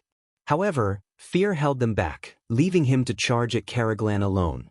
As he attempted to strike, 𝗳𝗏𝗄 conjured an ice shield, thwarting his attack. 𝗬𝗵𝗃 was soon overwhelmed by 𝗧𝗵𝗄𝗃's magic, being slammed repeatedly until he was on the verge of defeat. Just in time, Izuku intervened, carrying him to safety near the entrance. Jenna looked on, and Izuku explained that they had no intention of getting involved in this dungeon's affairs, but it seemed 𝗬𝗵𝗃's team was in grave danger. They posed a single question: could they eliminate the monstrous threats in the dungeon? 𝗬𝗵𝗃 hesitated, clearly distressed, and pleaded for help. Izuku assured him that they would handle the situation. He then turned to Gina, instructing her to care for 𝗬𝗵𝗃 and ensure he received healing. As Izuku and Jenna moved forward, 𝗧𝗵𝗄's anger boiled over, but Izuku's own bloodlust surged, forcing everyone to their knees except for Jenna, who could withstand his presence. With a fierce determination, Izuku declared that it was time to teach 𝗧𝗵𝗄 a lesson. He and Jenna stood resolutely before the monster, shadows extending ominously behind them. Izuku acknowledged 𝗧𝗵𝗄's strength but asserted that he was still no match for them. Jenna summoned her own shadows, which stood beside them, creating an imposing sight that left 𝗬𝗵𝗃's team in awe. As Jenna activated her skill, the colors of her shadows shifted dramatically, and Izuku followed suit with his own unique ability. He explained that his skill, while powerful, was still developing compared to Jenna's. They rallied their soldiers, emphasizing the need to teach their foes a lesson for their arrogance. The soldiers responded with a roar of agreement, ready to follow their leaders into battle. With a shared sense of purpose, Izuku and Jenna led their forces against the high orcs, each prepared to unleash their full potential. Jenna summoned her daggers with a smile, ready for the fight, while Izuku wielded his primordial flaming sword, eyes blazing with determination. Together, they charged into the fray, ready to confront the challenges that awaited them. They glowed with excitement as he prepared to enjoy himself. Izuku felt a surge of energy and declared that they would have a blast. He began with his sledgehammer, swinging it to take down a horde of orcs. Using his taunt skill, he provoked the orcs, which only fueled his anger. With a determined expression, he spun his sledgehammer, effortlessly dispatching the approaching orcs. 𝗬𝗵𝗃 watched in awe, speechless at iron strength as he eliminated a significant number of high orcs in a single attack. The scene shifted to 𝗎𝗏, who stood confidently amid a group of high orcs surrounding him. His purple aura intensified as he raised his long sword, taking a powerful stance. With a single swing, he cut through all the high orcs around him. Meanwhile, Izuku's soldiers were engaged in battle, defeating orcs at an astonishing pace. Jenna moved gracefully through the horde of high orcs, her speed remarkable as she took them down effortlessly. She challenged her opponents, expressing her longing for a real fight and mocking their lack of skill. Observers noted her incredible speed, remarking that even the guild 𝗵𝗃𝗃 couldn't match her agility. 𝗬𝗵𝗃 marveled at her flawless movements, realizing how easily she dispatched the high orcs. Gina compared her speed to that of vice guild hunter 𝗬𝗃𝗃, but even faster, questioning just how much mana she possessed. Suddenly, they heard the sound of slashing and turned to see Izuku, who was also eliminating high orcs at an alarming rate. His swordsmanship was at its peak, surpassing even that of hunter 𝗬𝗃. 𝗎𝗏 continued to counter the high orcs' attacks with remarkable speed and technique, aided by Izuku, who helped refine his swordsmanship. Izuku encouraged his team, urging them to cut through their enemies until the battle was over. He expressed his deep rage and dark wrath as he continued to defeat the high orcs with incredible speed. His techniques were simple yet devastating, as if a deity were fighting among them. He declared that his slaughter arc had begun, leaving everyone in shock at his overwhelming strength. 𝗧𝗵𝗄 wondered how a human could possess such power. 𝗧𝗵𝗄 observed with growing frustration as Izuku and Jenna effortlessly defeated his soldiers. As the great shaman of the high orcs, he could not allow himself to be outmatched by mere humans. He watched as Izuku and Jenna continued their relentless assault on his army. Just then, an orc approached Gina from behind, ready to strike. 𝗬𝗵𝗃 shouted a warning, urging her to look out. Gina turned just in time to see the high orc poised to attack, but she was unable to dodge. The orc swung its axe down, but to everyone's surprise, Gina was no longer there. Izuku had swooped in, catching her in his arms, causing her to blush furiously. He asked if she was all right, and she couldn't help but admire how handsome he looked and how wonderful he smelled. Izuku smiled at her reaction before gently setting her down, reminding her to stay alert. She nodded, and in an instant, Izuku vanished, slicing the high orc into countless pieces. Suddenly, Izuku dodged a fireball that struck both him and 𝗳𝗂, and they turned to see 𝗳𝗏𝗀 was the one who had launched the attack. 𝗳𝗏𝗀 mocked them for their arrogance, claiming that their puppets were doing all the work. He noticed his soldiers regenerating and realized they were using mana, warning that they would soon run out of it, and then he would defeat them.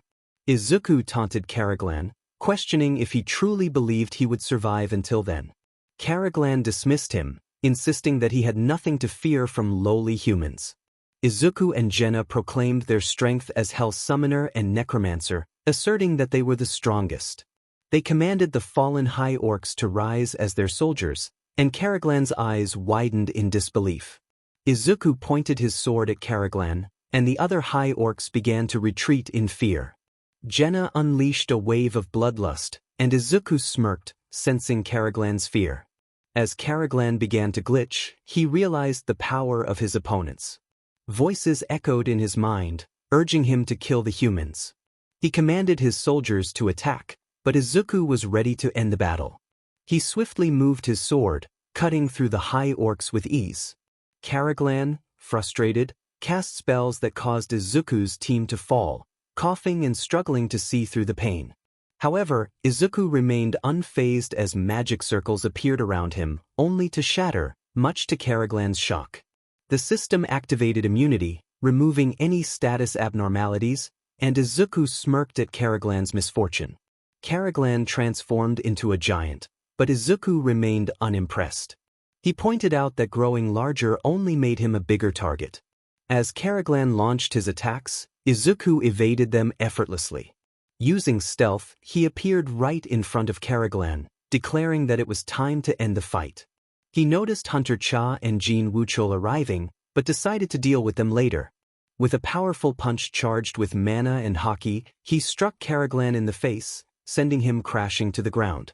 As 𝗳𝗏𝗀 lay defeated, 𝗳𝗂 stood before him with her shadow soldiers. 𝗳𝗏𝗀's eyes widened in fear as he realized his impending doom. 𝗳𝗂 reminded him that he had lost the moment they entered the dungeon. With his own orcs turning against him, 𝗳𝗏𝗀 met his end, lifeless on the ground. Izuku approached 𝗳𝗂, smiling at her. She returned the smile and gave him a quick kiss before turning her attention to 𝗳𝗏𝗀's body. Izuku encouraged her to proceed, and she touched the corpse, causing a system notification to appear, indicating she had leveled up 3 times. 𝗳𝗂 was thrilled to find herself at level 85, thanks to Izuku's support. She commanded the corpse to rise, enveloped in a shadowy aura, transforming it into one of her soldiers. Everyone watched in awe as she named her new soldier Tusk. Izuku praised her choice, and she beamed with pride. As their shadows returned to them, they noticed 𝗬𝗪 approaching. Izuku greeted him warmly, also acknowledging Hunter Cha, who blushed at the attention. Izuku found her embarrassment endearing, and he chuckled at the sight. Izuku and 𝗳𝗂 were preparing to head to the association building, both excited about the day ahead. Izuku, dressed in a suit that 𝗳𝗂 had gifted him, looked over at her with a smile. 𝗳𝗂, looking stunning in her black attire, returned his gaze and complimented him on how amazing he looked. They shared a moment of appreciation for each other before deciding it was time to leave, not wanting to be late. They made their way to the garage, where Izuku had a collection of cars. He invited 𝗳𝗂 to get in, and soon they were driving towards the Hunters Association building. As they arrived, they noticed a crowd of reporters gathered outside, all eager to catch a glimpse of the events unfolding inside. Min Lee-sung was attempting to command attention, but Baek Yoon-ho arrived, puzzled by the large gathering. Reporters quickly approached him, asking if he was there to recruit Lee Min-sung. He clarified that he was not there for him, but for another purpose. Choi Jong-in joined the scene, also facing questions from the press, and he confirmed that Min-sung had already signed with another guild. As Baek Yoon-ho and Choi Jong-in exchanged words, the atmosphere grew tense.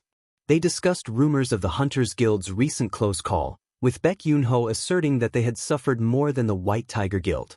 Their conversation escalated into a debate over recruitment, highlighting the competitive nature of their guilds.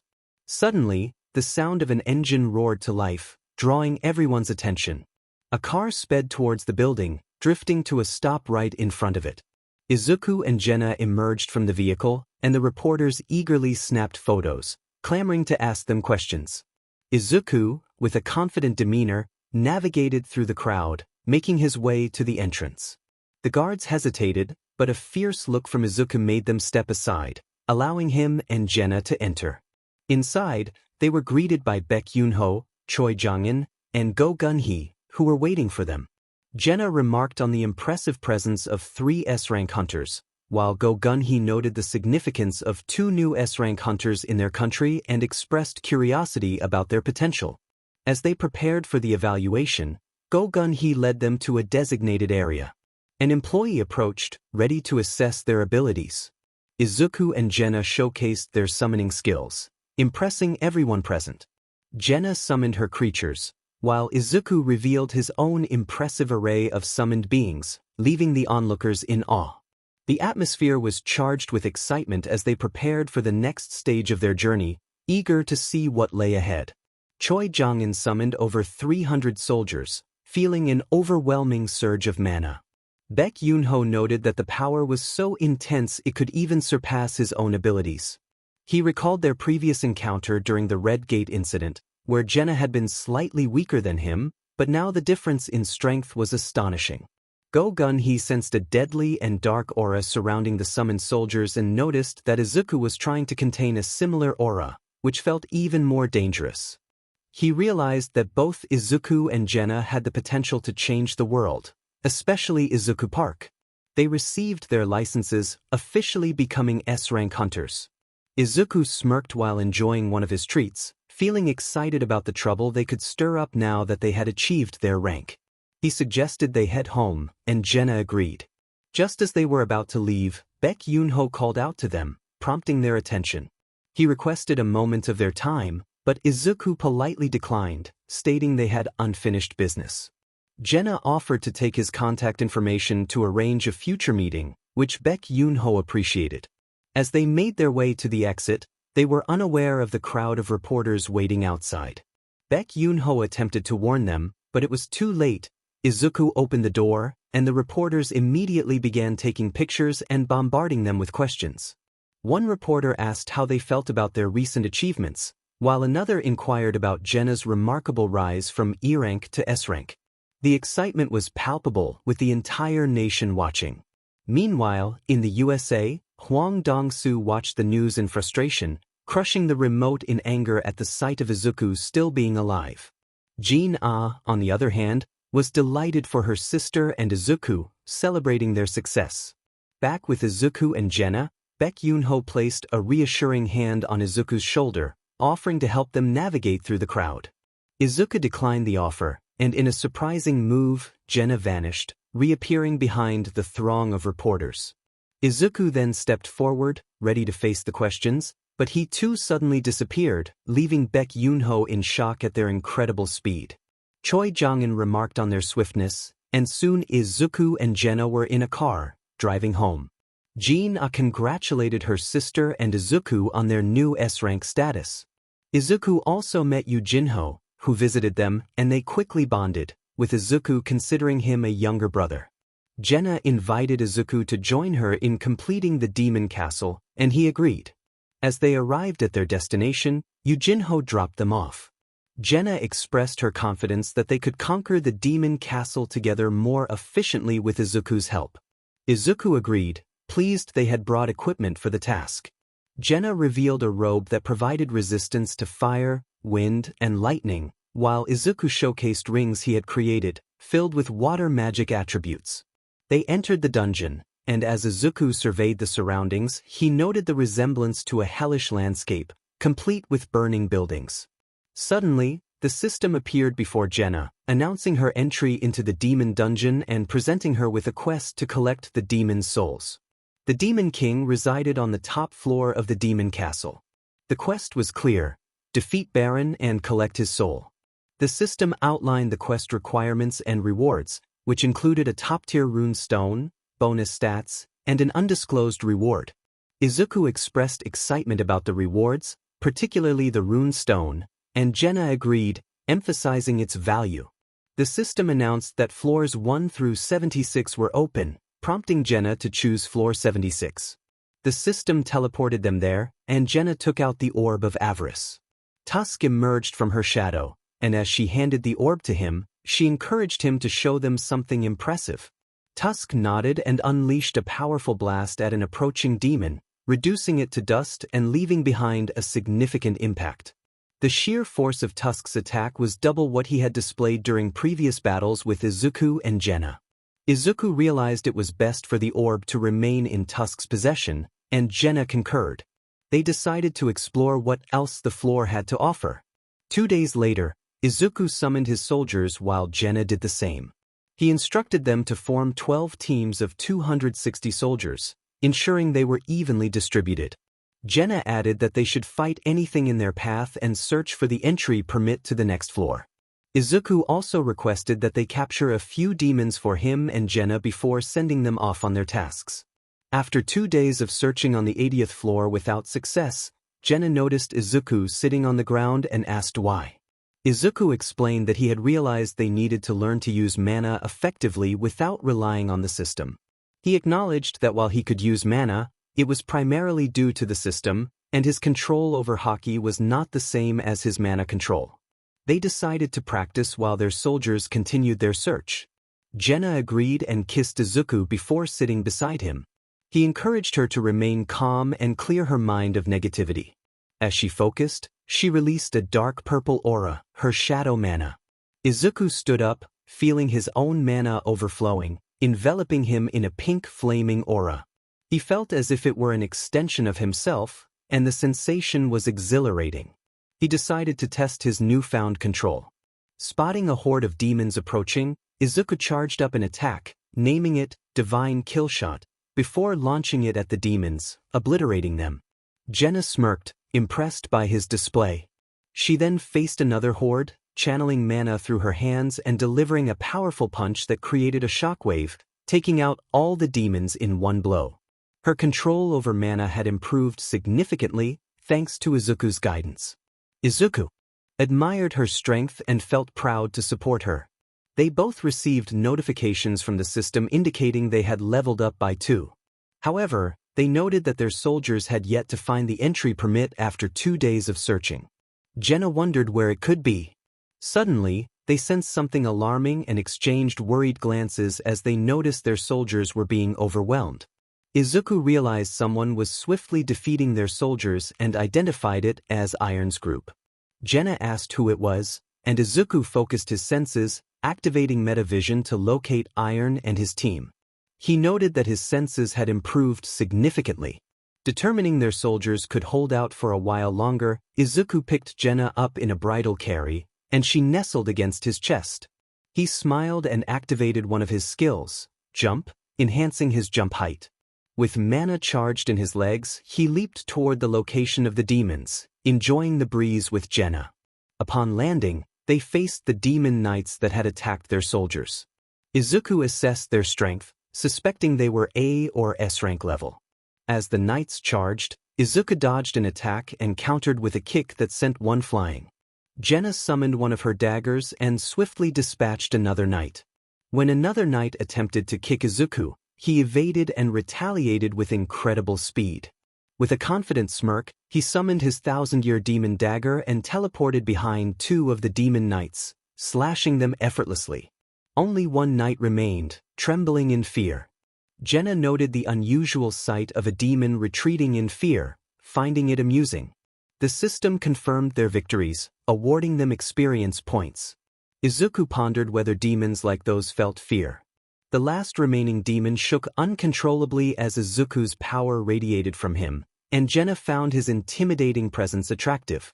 In metavision, the demon saw multiple eyes behind Izuku, heightening its terror. Izuku smirked, teasing the demon about its fear. As the pressure from his power bore down on the demon, 𝗫𝗓 asked if she could finish it off. Izuku encouraged her, allowing her to take the lead. 𝗫𝗫 grinned, ready to deliver the final blow. Life took an unexpected turn when a voice pleaded for mercy. Izuku, taken aback, questioned if he had truly heard it speak. The voice, filled with desperation, revealed itself as 𝗬𝗄, the eldest daughter of the 𝗬𝗪𝗎 clan, a demon girl with appealing braided purple hair. 𝗫𝗫, intrigued, asked for her identity, and 𝗬𝗄 introduced herself, expressing her remorse for the situation. Izuku, sensing an opportunity, inquired about an entry permit. 𝗬𝗄 eagerly confirmed that her family possessed one, promising to lead them to it if they spared her life. As Izuku leaned closer, 𝗬𝗄 felt a rush of warmth and admiration for his striking blue eyes. She wondered why this human seemed so captivating. Izuku decided to trust her, but he activated a skill that enveloped him in a dark aura, instilling fear in 𝗬𝗄. The atmosphere thickened with tension as she trembled under his gaze. Despite her fear, she quickly nodded, sensing the danger of crossing him. Izuku, recognizing her sincerity, released his intimidating presence, restoring the air to normal. 𝗫𝗫 seized the moment to ask 𝗬𝗄 if she heard voices urging her to harm humans. 𝗬𝗄 replied that she did not, but she heard voices urging her to protect her land. This piqued Izuku's interest, leading him to question her meaning. 𝗬𝗄 explained that she was not from this realm but had come from the demon realm, where preparations for war were underway against a formidable enemy. Izuku pressed for details about this enemy, but 𝗬𝗄 hesitated, claiming she had already revealed too much. Frustrated, Izuku sighed, realizing the system was obstructing their quest for information. Just then, 𝗬𝗄 fainted, and Izuku caught her, waiting for her to regain consciousness. After a brief moment, 𝗬𝗄 led them to her home, where they were greeted by demon knights. She asked about her father, who was in the throne room. The knights, curious about Izuku and 𝗫𝗫, were instructed to show them respect as important guests. Upon entering the throne room, 𝗬𝗄 introduced her guest to her father, who was taken aback by the presence of soldiers hidden in the shadows. Tension filled the air as he confronted 𝗬𝗄 about bringing soldiers into their home. The knights surrounded Izuku and 𝗫𝗫, weapons drawn, but Izuku remained unfazed, challenging the Demon King's authority. 𝗬𝗄's father, sensing the danger, realized that they were not ordinary humans. Izuku's aura was intimidating, and he understood that they were formidable opponents. After a moment of contemplation, he asked what they wanted. Izuku stated his demands, the entry permit and 𝗬𝗄 as a guide to the upper floors. 𝗫𝗫 assured 𝗬𝗄's father that his daughter would return safely. Reluctantly, he agreed and handed over the entry permit, expressing his hope for her safety. Izuku, with a reassuring smile, pulled 𝗬𝗄 closer, causing her to blush at the closeness. As they prepared to leave, 𝗫𝗫 examined the entry permit, which granted access to the 81st floor of the demon's castle. Eager to see the strength of the demons, Izuku urged them to move forward, ready for the challenges ahead. To be continued. The scene opens with Izuku and 𝗫𝗫 alongside 𝗬𝗄 as they prepare to leave the 𝗬𝗪𝗎 clan castle to advance to the next floor. Izuku expresses his eagerness to move forward, and 𝗫𝗫 playfully agrees. As they share a brief moment of affection, 𝗬𝗄 watches them, feeling a pang of jealousy as she observes their closeness. She wonders to herself why she feels this way. After breaking the kiss, Izuku notices 𝗬𝗄's expression and gently pats her head, causing her to blush. The system indicates that 𝗬𝗄 wishes to join their party and share experience points. However, Izuku firmly decides against sharing his experience points, as he is already sharing them with 𝗫𝗫. 𝗫𝗫 echoes his sentiment, stating that she only shares her experience with Izuku. They reassure 𝗬𝗄 that she should relax and let them handle the challenges ahead, which makes her nod in agreement, her cuteness not lost on Izuku. As they ascend to the next floor, Izuku contemplates the strength of the Demon King, wondering if he will provide a worthy challenge. He considers the possibility of using his Ultra Instinct in the upcoming battle, a thought that brings a smirk to his face. 𝗫𝗫, aware of his thoughts, reflects on how her boyfriend might be eager to test his abilities against the Demon King Baron, recalling how serious he becomes when using that mode. She admires his capacity to adapt and grow stronger with each fight, feeling grateful to have met him and dreaming of a future together. With a smile, Izuku rallies everyone to move out, and 𝗳𝗏 and 𝗬𝗏 nod in agreement as they continue their ascent to the demon castle. Upon reaching the 89th floor, 𝗬𝗏 is in awe of Izuku's strength, noting how he and 𝗳𝗏, along with their soldiers, have managed to defeat numerous foes in such a short time. She watches Izuku as he dispatches multiple demons with remarkable speed, impressed by his flawless movements and the efficiency of his sword techniques. To her, it seems as though he is effortlessly dominating the battlefield, leaving her to marvel at his skills and the power he possesses. Izuku had expected stronger opponents, or perhaps he was simply too powerful for this situation. He sighed, hoping that the Demon King would not be as weak as the others. 𝗬𝗏 observed the soldiers, and then the system appeared before 𝗳𝗏, who gazed at it in surprise. The system indicated that 𝗧𝗪 and tank had reached their maximum levels. 𝗳𝗏 noted the achievements of her soldiers, while the system announced that both 𝗧𝗪 and tank had requested permission to advance to the next rank. Izuku considered the situation and realized that 𝗳𝗏 could promote her soldiers. 𝗳𝗏 agreed, and the system confirmed their promotions, elevating 𝗧𝗪 to Elite Knight and Tank to Knight. Izuku congratulated 𝗳𝗏 on her soldiers' advancements. 𝗬𝗏, feeling a bit hesitant, addressed Izuku informally, asking if he knew what awaited them on the next floor. Izuku inferred that the demons above would be stronger, and 𝗬𝗏 nodded in agreement. Despite the challenge, Izuku maintained a confident demeanor, encouraging them to see what lay ahead. 𝗬𝗏 then posed a question about why they had spared her clan, given their mission to clear the tower. Izuku smiled warmly at her, explaining that he had a fondness for her.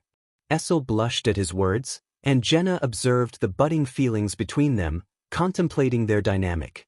As they ascended to the next floor, Izuku acknowledged that the demons were indeed stronger than those on the lower levels.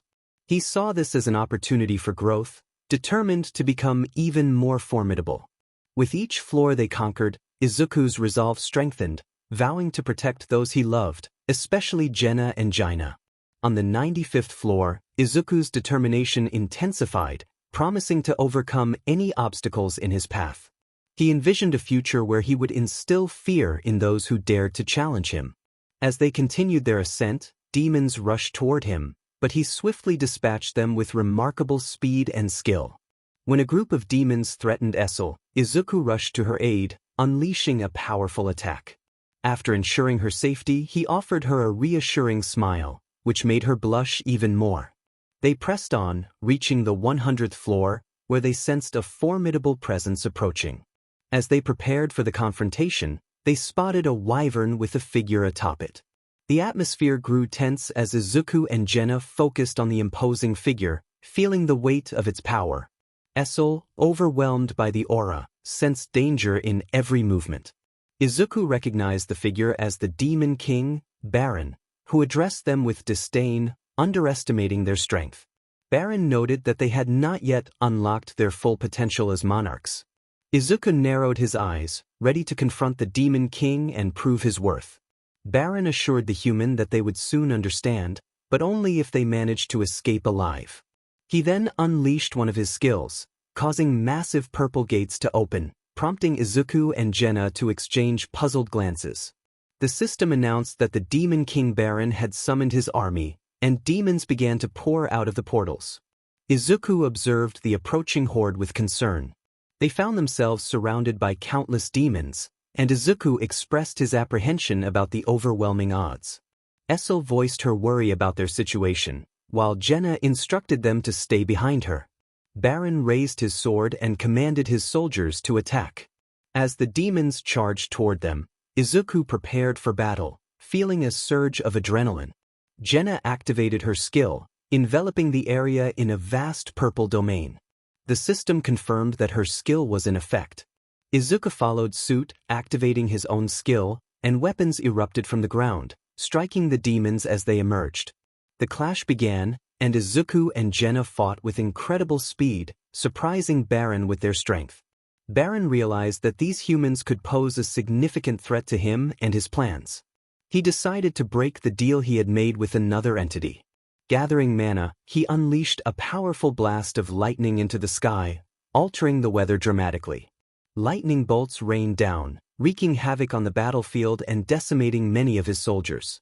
One of the bolts nearly struck 𝗧𝗵𝗲, but Izuku swiftly used his cape to shield her, activating a protective buff. He contemplated the draining mana and decided it was time to take the fight more seriously. He exchanged a glance with 𝗧𝗪𝗏, who understood his intent without words. Izuku activated his sprint skill, enhancing his speed significantly. He dashed toward 𝗵𝗃𝗏, cutting through the demons in his path with remarkable agility. 𝗵𝗃𝗏, sensing the threat, prepared to retaliate, but 𝗧𝗪𝗏 launched an attack that he barely managed to block. Izuku encouraged his ally to keep pushing forward. 𝗬𝗏, another ally, fired a blast at 𝗵𝗃𝗏's wyvern, causing it to falter. Icarus seized the opportunity, throwing his sword and striking the creature down, leading to 𝗵𝗃𝗏 crashing to the ground. 𝗧𝗪𝗏 joined Izuku, asking how they would proceed. Izuku declared their intent to take down 𝗵𝗃𝗏 decisively. As rain began to fall, Izuku's eyes transformed, signaling a shift in his power. An oppressive aura enveloped him, causing 𝗵𝗃𝗏's demons to falter under its weight. 𝗵𝗃𝗏 felt an instinctual fear, recognizing the overwhelming presence emanating from Izuku. 𝗵𝗃𝗏 questioned how a human could possess such power and felt compelled to submit. He noticed a resemblance between Izuku and someone from his past, stirring unease within him. Izuku challenged 𝗵𝗃𝗏 to confront him, eager for a fight. 𝗵𝗃𝗏, underestimating Izuku, prepared to demonstrate his superiority. In a sudden move, both Izuku and 𝗧𝗪𝗏 vanished, catching 𝗵𝗃𝗏 off guard. They reappeared on either side of him, launching mana-infused attacks. 𝗵𝗃𝗏 struggled to defend against their combined onslaught, reinforcing his body with mana to withstand the blows. Izuku taunted 𝗵𝗃𝗏, urging him to witness their true strength. As the battle escalated, Izuku struck 𝗵𝗃𝗏's leg, causing him to lose balance. Iron, another ally, joined the fray, delivering a powerful blow to 𝗵𝗃𝗏's face, sending him flying. Izuku and 𝗧𝗪𝗏 pursued him, clashing with renewed vigor. 𝗵𝗃𝗏 found it increasingly difficult to keep up with their pace, realizing that their strength only grew with each exchange. Seizing an opening, 𝗵𝗃𝗏 kicked 𝗧𝗪𝗏 back and grabbed Izuku, slamming him against the wall. 𝗧𝗏𝗏 watched in horror, worried for Izuku's safety. 𝗵𝗃𝗏 roared in defiance, vowing never to lose to the incomplete monarchs. In a moment of desperation, Izuku seized 𝗵𝗃𝗏's hand, breaking it and causing him to scream in pain. He then slammed 𝗵𝗃𝗏's head into the ground, eliciting a cough of BLD from the Demon King. Izuku declared that he was far from finished, asserting his 𝗵𝗏𝗄. He performed a handstand on 𝗵𝗃𝗏's head, preventing him from rising. With a powerful kick, he sent 𝗵𝗃𝗏 crashing down to the first floor, shaking the entire demon castle. Before 𝗵𝗃𝗏 could recover, Izuku appeared above him, delivering another devastating blow. 𝗵𝗃𝗏's skull cracked under the impact, but he managed to activate a mana barrier just in time to survive. Izuku realized that 𝗵𝗃𝗏 was still alive, despite the severity of his attack. The reason 𝗵𝗃𝗏 was still standing was that he had covered his head with mana, aware that the impact of Izuku's kick could have crushed him. 𝗵𝗃𝗏 stood up, spitting out BLD and glaring at it, demanding to know how a human could be so strong despite not having unlocked his full power. Izuku was puzzled, wondering who this mysterious figure was that 𝗵𝗃𝗏 kept mentioning. It seemed 𝗵𝗃𝗏 was unaware of the power he possessed, which, along with that girl, belonged to someone significant. Suddenly, 𝗵𝗃𝗏 began to glitch, and Izuku realized that the demon was trying to keep him in the dark. 𝗵𝗃𝗏 summoned his Demon King daggers, his eyes fixed on Izuku, declaring that it was time for the human to perish. He charged at Izuku, but Izuku dodged the attack, seizing both of 𝗵𝗃𝗏's arms and activating his physical strength and ruler's hand. The system announced that the skill had been activated. Izuku confidently stated that he would be taking 𝗵𝗃𝗏's arms, as he wouldn't need them anymore. With a swift motion, he tore 𝗵𝗃𝗏's arms away, causing the demon to cry out in shock and pain. With a powerful kick, Izuku sent 𝗵𝗃𝗏 crashing through the upper floors of the castle, ultimately landing on the 100th floor. Just as 𝗵𝗃𝗏 was about to use his magic to heal his injuries, 𝗧𝗪𝗏 appeared before him, her hand enveloped in shadow energy. The system announced that 𝗧𝗪𝗏 had activated her mana manipulation skill. With a fierce determination, she struck 𝗵𝗃𝗏 in the face, the force of the blow resulting in a massive explosion that ended the Demon King's reign. As Izuku arrived, he witnessed 𝗀𝗂's victory over 𝗵𝗃𝗃, a smile spreading across his face as he exited the UI state. He chuckled, reflecting on how his parents had been right about him being a bad influence. He praised 𝗀𝗃 for her impressive feat. The scene shifted to 𝗀𝗃 sitting on the ground, still exhilarated from her victory. Izuku picked her up, and she giggled in delight. He expressed his gratitude to 𝗧𝗃 for her assistance, acknowledging that they wouldn't have reached the top of the demon castle without her. 𝗧𝗃 blushed at the compliment. 𝗀𝗃's eyes sparkled as the system notification appeared, revealing that she could finally create the elixir of life to save her mother. However, she hesitated, wondering if it would truly work. Izuku comforted her with a reassuring hug, promising that everything would be alright if she just had a little faith. 𝗀𝗃 appreciated his words, feeling uplifted. The system confirmed that they had defeated 𝗵𝗃𝗃 and obtained his soul, leading to a significant level up for both Izuku and 𝗀𝗃.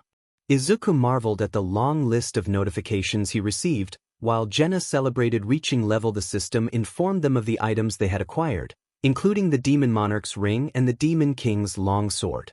As 𝗀𝗃 prepared to craft a potion, 𝗧𝗃 inquired about what they were doing. 𝗀𝗃 explained that she was making a potion, which caused her to blush. The system initiated a countdown, and with a successful outcome, 𝗀𝗃 joyfully announced that she had crafted the holy water of life. Izuku shared in her happiness, lifting her up in celebration. 𝗀𝗃 was thrilled that the potion had worked, and they could now go to cure her mother. She broke the top-tier rune stone, gaining a new skill that would aid them in their journey. Iron then entered, dragging the lifeless body of a wyvern. Izuku teased him for his speed, and 𝗀𝗃 used shadow extraction to revive the creature, which roared in acknowledgement of its new MSTR. 𝗀𝗃 contemplated a name for the wyvern, and Izuku suggested 𝗧𝗃. She agreed, naming it 𝗧𝗃. 𝗧𝗃 expressed excitement about their newfound companion, eager to celebrate, but 𝗀𝗃 explained that she and Izuku had other plans. 𝗧𝗃 blushed, realizing the dynamics of their group. As 𝗀𝗃 expressed her feelings, Izuku accepted them without hesitation, knowing that 𝗀𝗃's happiness was paramount. They returned to the 𝗎𝗪𝗏 clan to inform 𝗧𝗃's father, who was supportive as long as his daughter was safe and content. He trusted Izuku and assured him that he would take good care of 𝗧𝗃 in the human world. The group then made their way back to the human realm, appearing in an alleyway. Izuku leaped into the air, holding 𝗧𝗃 securely, with 𝗀𝗃 following closely behind. Summoning his dragon, Nova, from the shadows, they landed on its back as it soared toward the hospital. Izuku hoped that the elixir would work and heal 𝗀𝗃's mother, wishing to see her smile again. He understood 𝗀𝗃's feelings well, as they shared many similarities. Upon arriving at the hospital, Izuku entered through the window and spotted 𝗀𝗃's mother lying unconscious. Meanwhile, 𝗀𝗃 and 𝗧𝗃 entered through the front door to notify the staff of their visit. Izuku stood silently, wishing for the day when 𝗀𝗃's mother would finally awaken, knowing how much her daughter missed her. In another part of the hospital, 𝗬𝗎 struggled to concentrate on her studies, her mind wandering as she gazed out the window. Frustrated, she sighed and decided to grab a jacket from her closet, putting on her mask. She resolved to visit her mother, hoping to find comfort in her presence. Seeing her face might bring some comfort. 𝗀𝗃 left for the hospital, and the scene shifted there, where she held her mother's hand, reminiscing about her childhood and the moment her mother fell into eternal sleep. As they administered the elixir, both 𝗀𝗃 and Izuku observed her wounds healing, yet her mother remained unresponsive. Tears welled in 𝗀𝗃's eyes as she sought solace in Izuku's embrace, feeling the weight of despair. She expressed her concern, feeling hopeless about the situation. Izuku reassured her, urging her to have faith that her mother would awaken. 𝗧𝗃 joined in, offering comfort as well. Suddenly, a gentle breeze swept through the room, causing the curtains to flutter, and moonlight illuminated the space. A voice called out to 𝗀𝗃, startling everyone.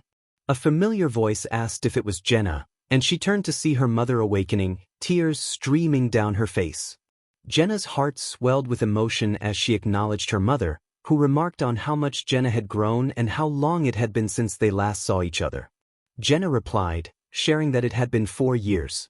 Her mother touched 𝗀𝗃's cheek, smiling warmly, her own eyes glistening with tears. She expressed gratitude for everything 𝗤𝗂 had endured. Overcome with emotion, 𝗤𝗂 embraced her mother tightly, while Izuku smiled, relieved that everything had worked out in the end. He felt a sense of happiness for 𝗤𝗂's reunion with her mother. As Izuku reflected on his own parents, he chuckled, missing them both. He thought about how he could potentially create a portal to visit them alongside 𝗤𝗂. 𝗤𝗂 introduced Izuku to her mother, expressing that he was her boyfriend, along with 𝗬𝗨, who would also be their future husband.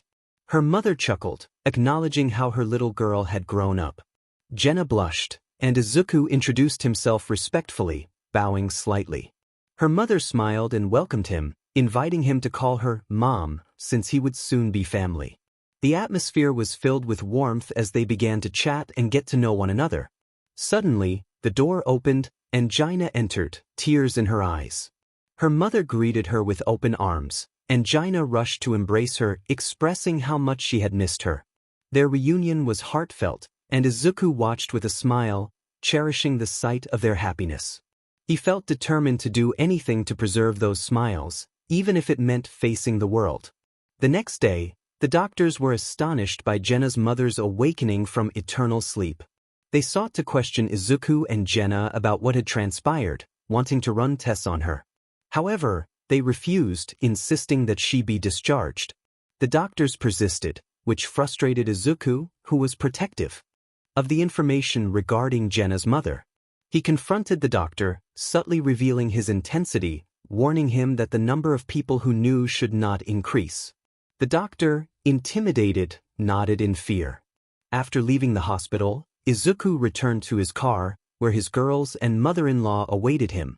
As they drove home, 𝗤𝗂's mother inquired about her husband, but 𝗤𝗂 reassured her that they would find him. Upon arriving home, 𝗤𝗂's mother was amazed by the mansion, and they spent the day together as a family, getting to know 𝗬𝗨 better. A week passed, and Izuku found himself in the bathroom after a shower, noticing that his hair had grown longer, partially covering his face. He decided it was time for a haircut and proceeded to give himself a makeover. Pleased with his new look, he exited the bathroom and saw 𝗤𝗂 preparing for the day.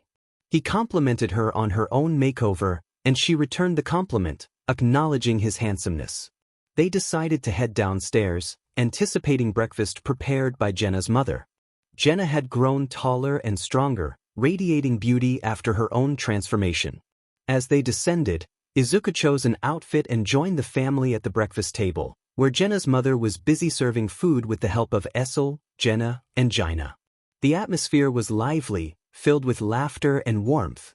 After breakfast, 𝗤𝗂's mother washed the dishes with 𝗤𝗂's assistance, while 𝗪𝗓 relaxed on Izuku's lap, engrossed in her phone, and 𝗬𝗨 watched a movie with her head resting on Izuku's shoulder. Izuku received a call and informed the girls that he would step outside to take it. They nodded in understanding as he made his way to the balcony, enjoying the stunning view of the city. He answered the call from Chairman 𝗤𝗄, who greeted him warmly. Izuku responded, expressing that he was doing well and curious about the purpose of the call. Izuku received a call from 𝗤𝗄, who informed him about an upcoming raid on Jeju Island. Izuku, having been off the grid with 𝗤𝗂 for some time, was unaware of the situation. 𝗤𝗄 suggested they meet to discuss the matter, but Izuku assured him that he and 𝗤𝗂 would come to the association instead, promising to arrive in 10 minutes. As they made their way to the association, Izuku and 𝗤𝗂 entered 𝗤𝗄's office. Izuku inquired about the Jeju Island raid, prompting 𝗤𝗄 to explain the dangers of the island and the collaboration between Japan and Korea to address the threat. Intrigued, Izuku contemplated the evolving challenges they faced. 𝗤𝗂 expressed her concern about the situation, and both sensed the presence of multiple S-rank hunters engaged in sparring. 𝗤𝗄 confirmed that both Japanese and Korean S-rank hunters were training hard. 𝗤𝗂 noted one hunter with impressive mana, which 𝗤𝗄 identified as 𝗤𝗏, Japan's strongest S-rank hunter. Izuku, however, remained skeptical about the title of strongest. Curious about the hunters, Izuku suggested they observe the sparring session. As they approached the gym, 𝗤𝗏 noticed them and asked his assistant about their identities. The assistant informed him that they were the new S-rank hunters from Korea, which surprised 𝗬𝗂, who expected them to be exceptional assassins but learned they were mages instead. He scrutinized Izuku and 𝗤𝗂, sensing their formidable auras. Meanwhile, 𝗤𝗂 and 𝗬𝗃 caught sight of Izuku and were taken aback by his handsome appearance. The sparring match continued, but chaos erupted when one of 𝗬𝗂's team members recklessly attacked 𝗤𝗄𝗄. As she prepared to defend herself, Izuku, who had stepped out for a break, swiftly intervened, catching her in his arms just before the blow landed. 𝗤𝗄𝗄 was momentarily stunned, noticing Izuku's new haircut and how good he looked. Izuku, noticing her reaction, teased her about being treated like a princess, which made her blush. She asked to be put down, and after a brief moment, he complied, deactivating his stealth skill, which surprised the other hunters. When one of the hunters attacked Izuku, he responded with a powerful punch that sent the attacker crashing to the ground, shaking the gym. The other hunters were astonished by Izuku's strength, having taken down an S-rank hunter in one blow. 𝗬𝗂 then challenged Izuku to a sparring match, to which Izuku responded with a smirk, suggesting that 𝗬𝗂 should be more concerned about the fight ahead. The tension in the air was palpable as the two prepared for their confrontation. To be continued. The chapter promised to be captivating, and the narrator began where the last scene left off, focusing on Izuku as he looked down at 𝗬𝗂, who seemed insignificant in comparison. Izuku felt a sense of amusement at 𝗬𝗂's bravado, questioning how he could resist the urge to respond to such arrogance. 𝗬𝗂, realizing Izuku was serious, felt a surge of anger and looked to Shimizu, instructing her to heal anyone who might get hurt, including Izuku. Izuku smirked at 𝗬𝗂, taunting him about his bravado and dismissing his threats. 𝗬𝗂's anger intensified as he glared at Izuku, demanding an apology with the promise of leniency. Instead, Izuku responded defiantly, showing him a gesture of disrespect, which only fueled 𝗬𝗂's rage. Before Izuku could finish his thought, 𝗬𝗂 lunged forward, throwing a punch enhanced by his mana. Izuku sighed, finding 𝗬𝗂's predictability amusing. He executed an invisible attack, delivering a swift kick that only 𝗤𝗂 could perceive, leaving the others in awe. Izuku's nonchalance contrasted sharply with 𝗬𝗂's frustration as he struggled to keep up with the pace of the fight. As the battle continued, 𝗬𝗂 attempted to land a series of fast attacks, but Izuku dodged effortlessly, showcasing his superior agility. 𝗬𝗂, growing increasingly agitated, realized he was up against a formidable opponent. He resolved to reveal Izuku's true nature, rushing in with renewed determination.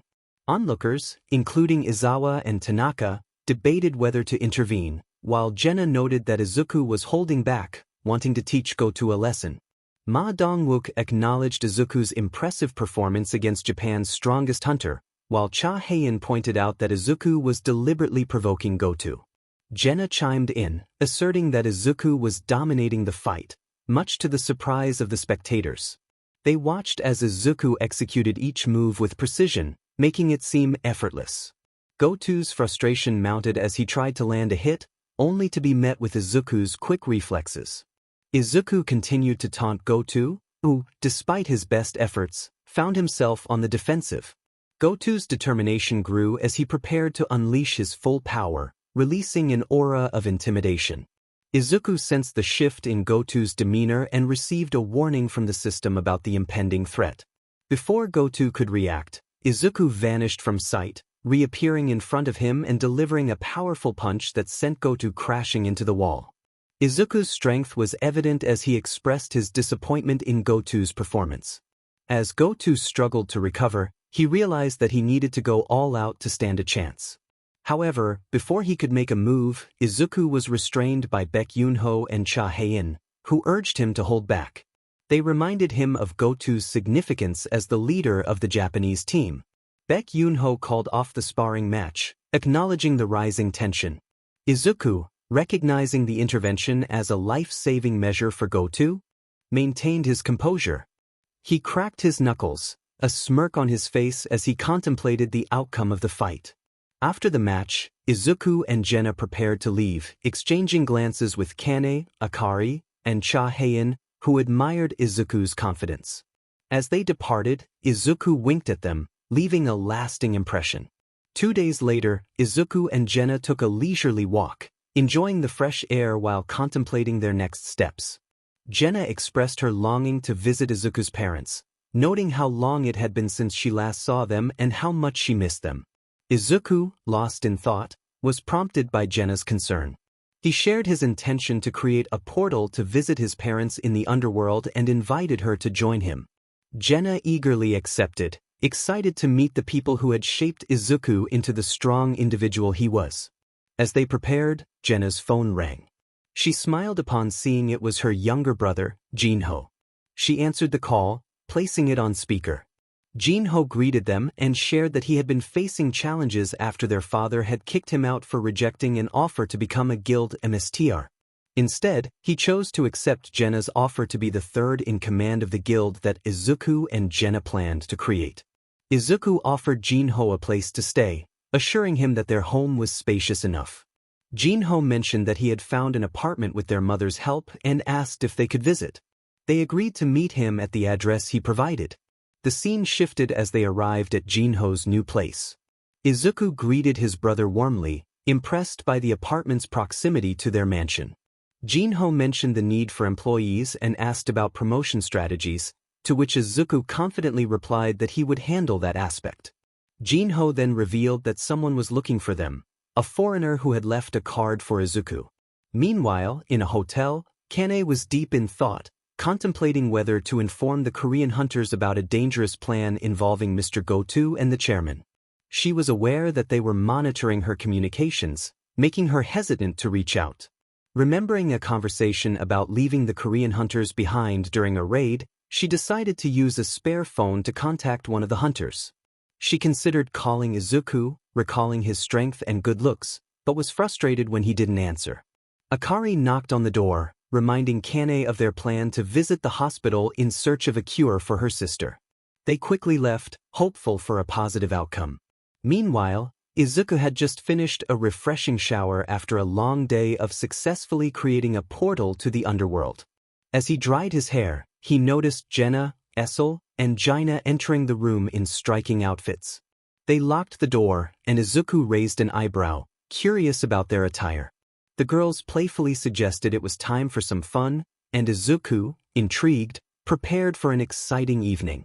With a grin, he activated his powers, ready to enjoy the night with them. The atmosphere was charged with anticipation as they prepared for an unforgettable experience. At the same time, the Ant Queen was deep in thought, realizing her children were beginning to turn on each other due to hunger. She needed a stronger offspring to lead them out of their dire situation. Looking at an egg among the others, she hoped for a powerful child that could devour everything in its path. The largest egg in the layer began to hatch, and 2 enormous ants crawled out. The Ant Queen's eyes widened in surprise. She hadn't anticipated the emergence of 2 offspring. She thought to herself that with 2 of her children, they would finally be able to leave the island. Black scales began to cover both ants, and steam rose from their bodies as they inhaled deeply, releasing their mana along with an overwhelming aura of power that shook the entire island. The Ant Queen encouraged her children, urging them to devour anything that stood in their way and to become the formidable predators that all would fear. Their roar echoed across the island, sending shivers down the spines of the hunters who were preparing to finish the raid they had failed 4 years prior. Little did they know that 2 monstrous ants awaited them, ready to consume anything in their path.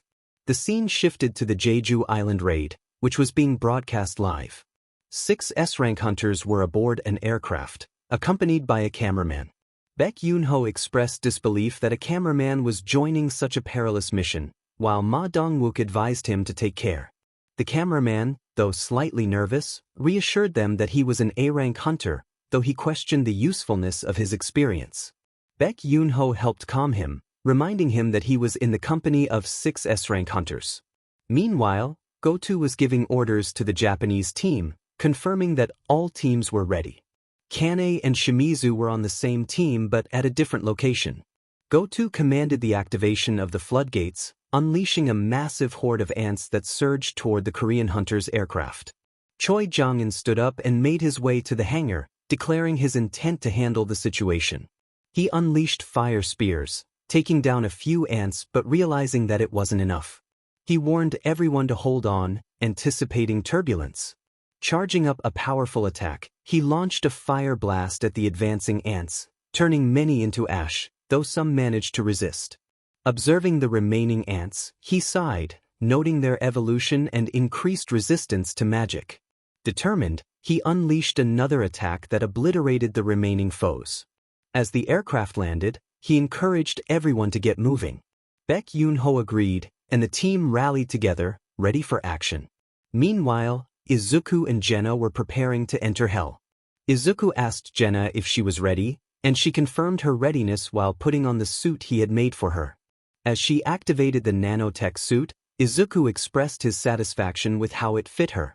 He then donned his own suit, and they gathered supplies, including food and weapons for his parents. After saying goodbye to 𝗃𝗓's family, they stepped through the portal as it closed behind them. 𝗃𝗓 suggested watching the Jeju Island raid while they waited for Izuku and 𝗃𝗓 to return, and Essel agreed. Park Kyung-hae urged them to hurry, and they settled in the living room to watch the live broadcast. The scene shifted to Izuku and 𝗃𝗓 as they arrived in Hell. Izuku remarked on the unchanged state of the place, while 𝗃𝗓 expressed her curiosity about meeting his parents. Izuku focused his senses and detected a horde of demons nearby, likely where his parents were fighting. 𝗃𝗓 was eager to meet her in-laws, and they activated their stealth and sprint abilities, rushing toward the location of Izuku's parents. Izuku reassured them to hang in there, he was back. To be continued. Both individuals looked surprised as they recognized the voice. Yuna removed her mask, tears welling in her eyes. She expressed her disbelief at hearing her son's voice. They turned to see Izuku and 𝗃𝗓, with Izuku holding his guns. Yuna's heart swelled as she called out to her son, who tapped the side of his mask to reveal his face, smiling warmly at her after a long time apart. Izuku greeted his mother, asking if she had missed him. Yuna rushed toward him, embracing him tightly, and Izuku chuckled, acknowledging her affection. She affectionately called him her idiot son, tears of joy glistening in his. Hisashi joined the reunion, hugging Izuku and sharing in the warmth of the moment. Izuku expressed how good it felt to see his father again, and Hisashi returned the sentiment. As they took in the scene, Hisashi noticed 𝗃𝗓 and inquired about her. Izuku beamed with pride, introducing 𝗃𝗓 as one of his future wives and the alpha of his 𝗧𝗵𝗲. Yuna and Hisashi were taken aback, realizing someone had managed to reach Izuku's once guarded heart. Yuna approached 𝗃𝗓 with a smile, welcoming her as a daughter-in-law and thanking her for caring for Izuku. 𝗃𝗓 responded graciously, and Yuna encouraged her to call her Mom. Hisashi observed 𝗃𝗓's strong presence, noting that her aura was reminiscent of Izuku's, deep and powerful. Izuku confirmed that 𝗃𝗓 was indeed his first queen and partner. Yuna teased Izuku about his growing ℔𝗵, while Hisashi proudly acknowledged that his son had inherited his charm. Yuna suggested they return to the base to discuss matters further. Hisashi asked about the shadow creatures and soldiers they had encountered. Izuku explained that they were his and 𝗃𝗓's soldiers, with 𝗃𝗓 commanding her shadow soldiers and Izuku leading his hell soldiers. Hisashi was curious about how Izuku had acquired these new allies, as he hadn't had them before. Izuku assured his father that he would explain everything at the base. However, first, both he and 𝗃𝗓 approached the fallen demons, commanding them to rise. Their parents watched in astonishment as the demons transformed into soldiers under their command. Izuku noticed a particularly powerful body on the ground, sensing a strong aura emanating from it.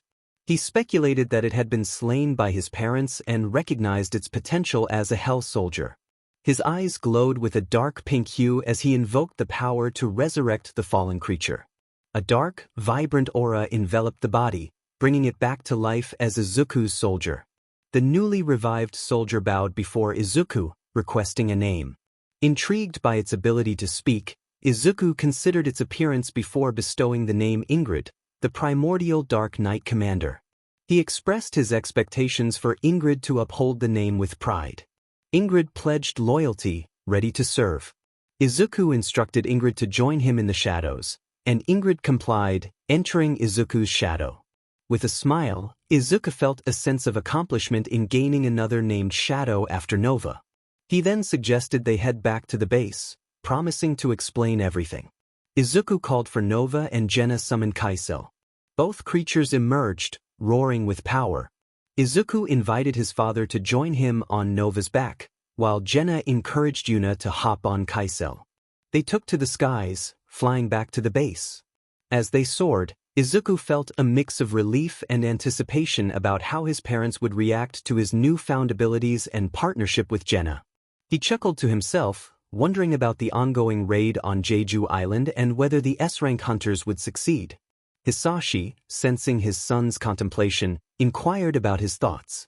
Izuku reassured him that everything was fine, though he felt a nagging instinct that something troubling loomed ahead. He remained focused on the raid, confident in the strength of the 14 S-rank hunters involved, unaware of the lurking dangers that awaited them.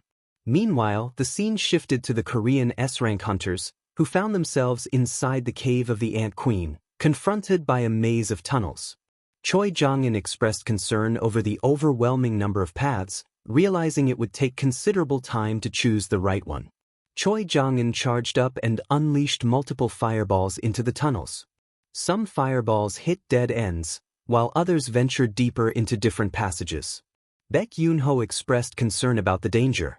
Choi Jong-in brushed it off, noting that they would return each time, suggesting that the tunnel without explosions was likely the one they needed.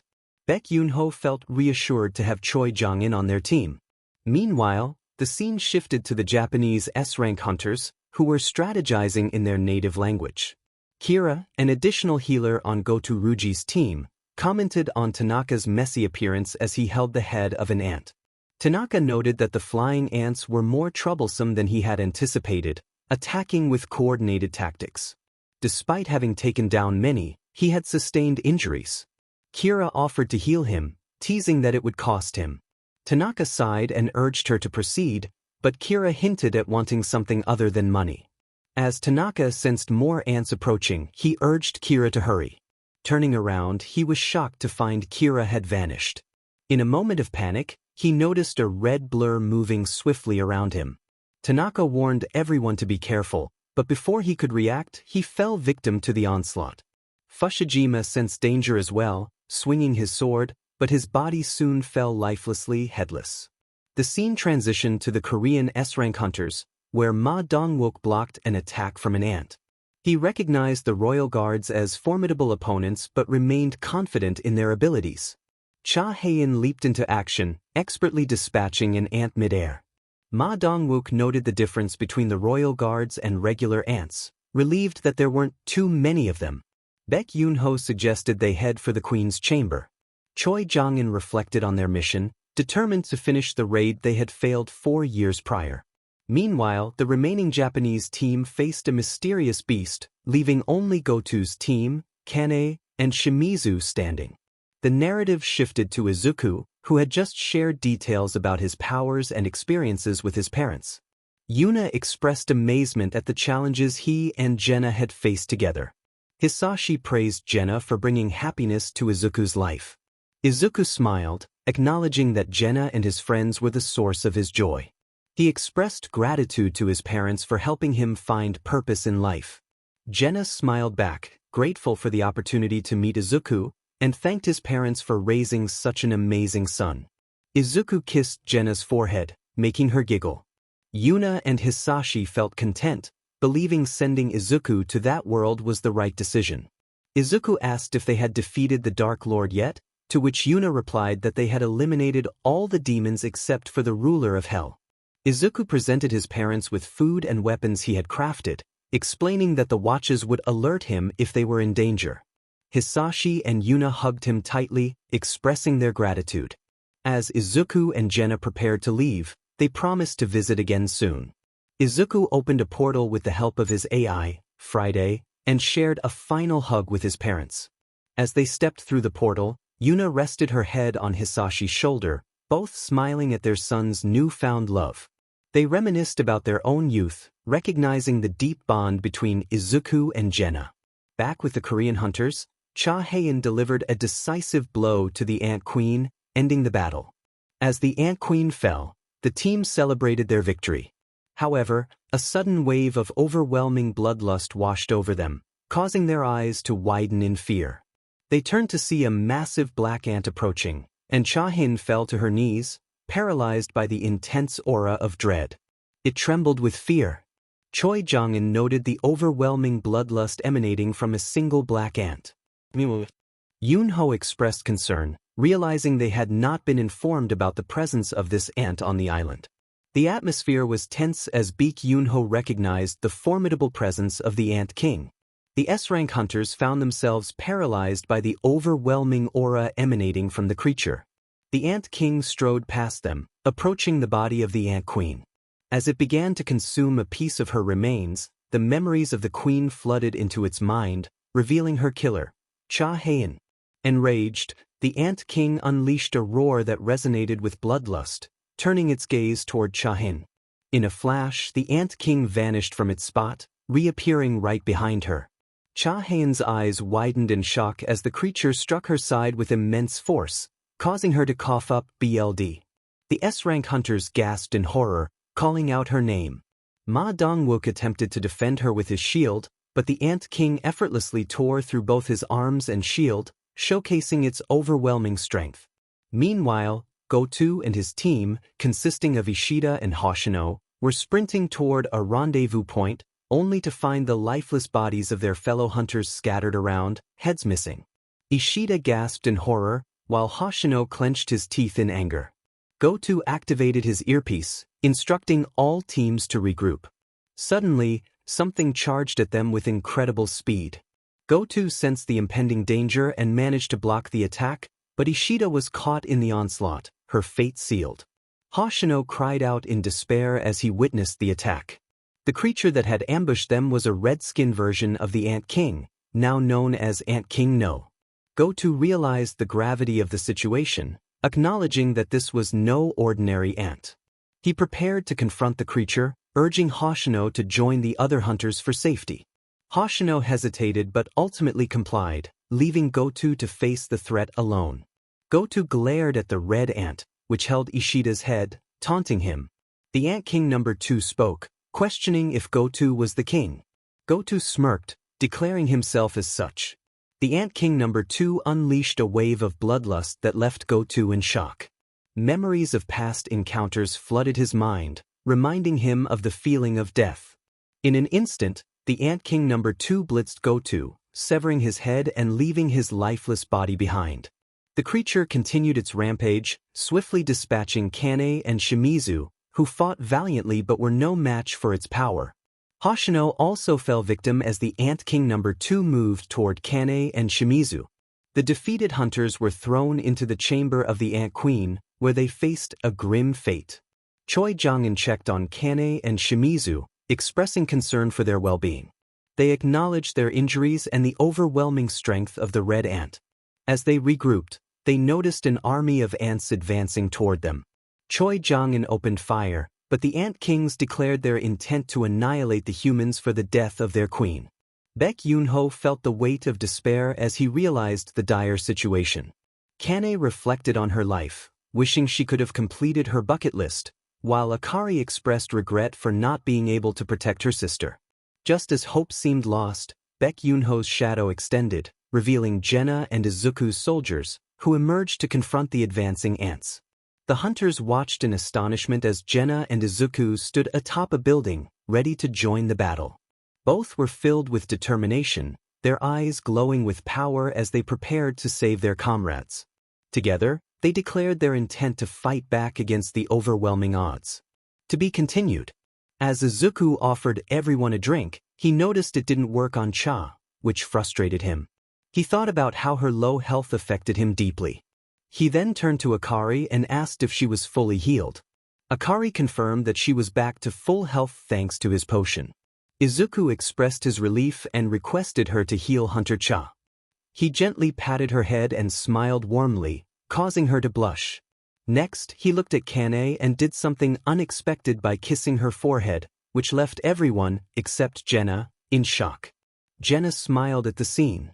Izuku acknowledged Kane's bravery in battle. Despite the strength of the ant they faced, and thanked her for protecting 𝗧𝗵𝗃. 𝗧𝗵𝗃, blushing, expressed her gratitude, calling him Hunter Izuku. He encouraged her to simply call him Izuku and complimented her beauty, suggesting that after the battle, the three of them could spend more time together.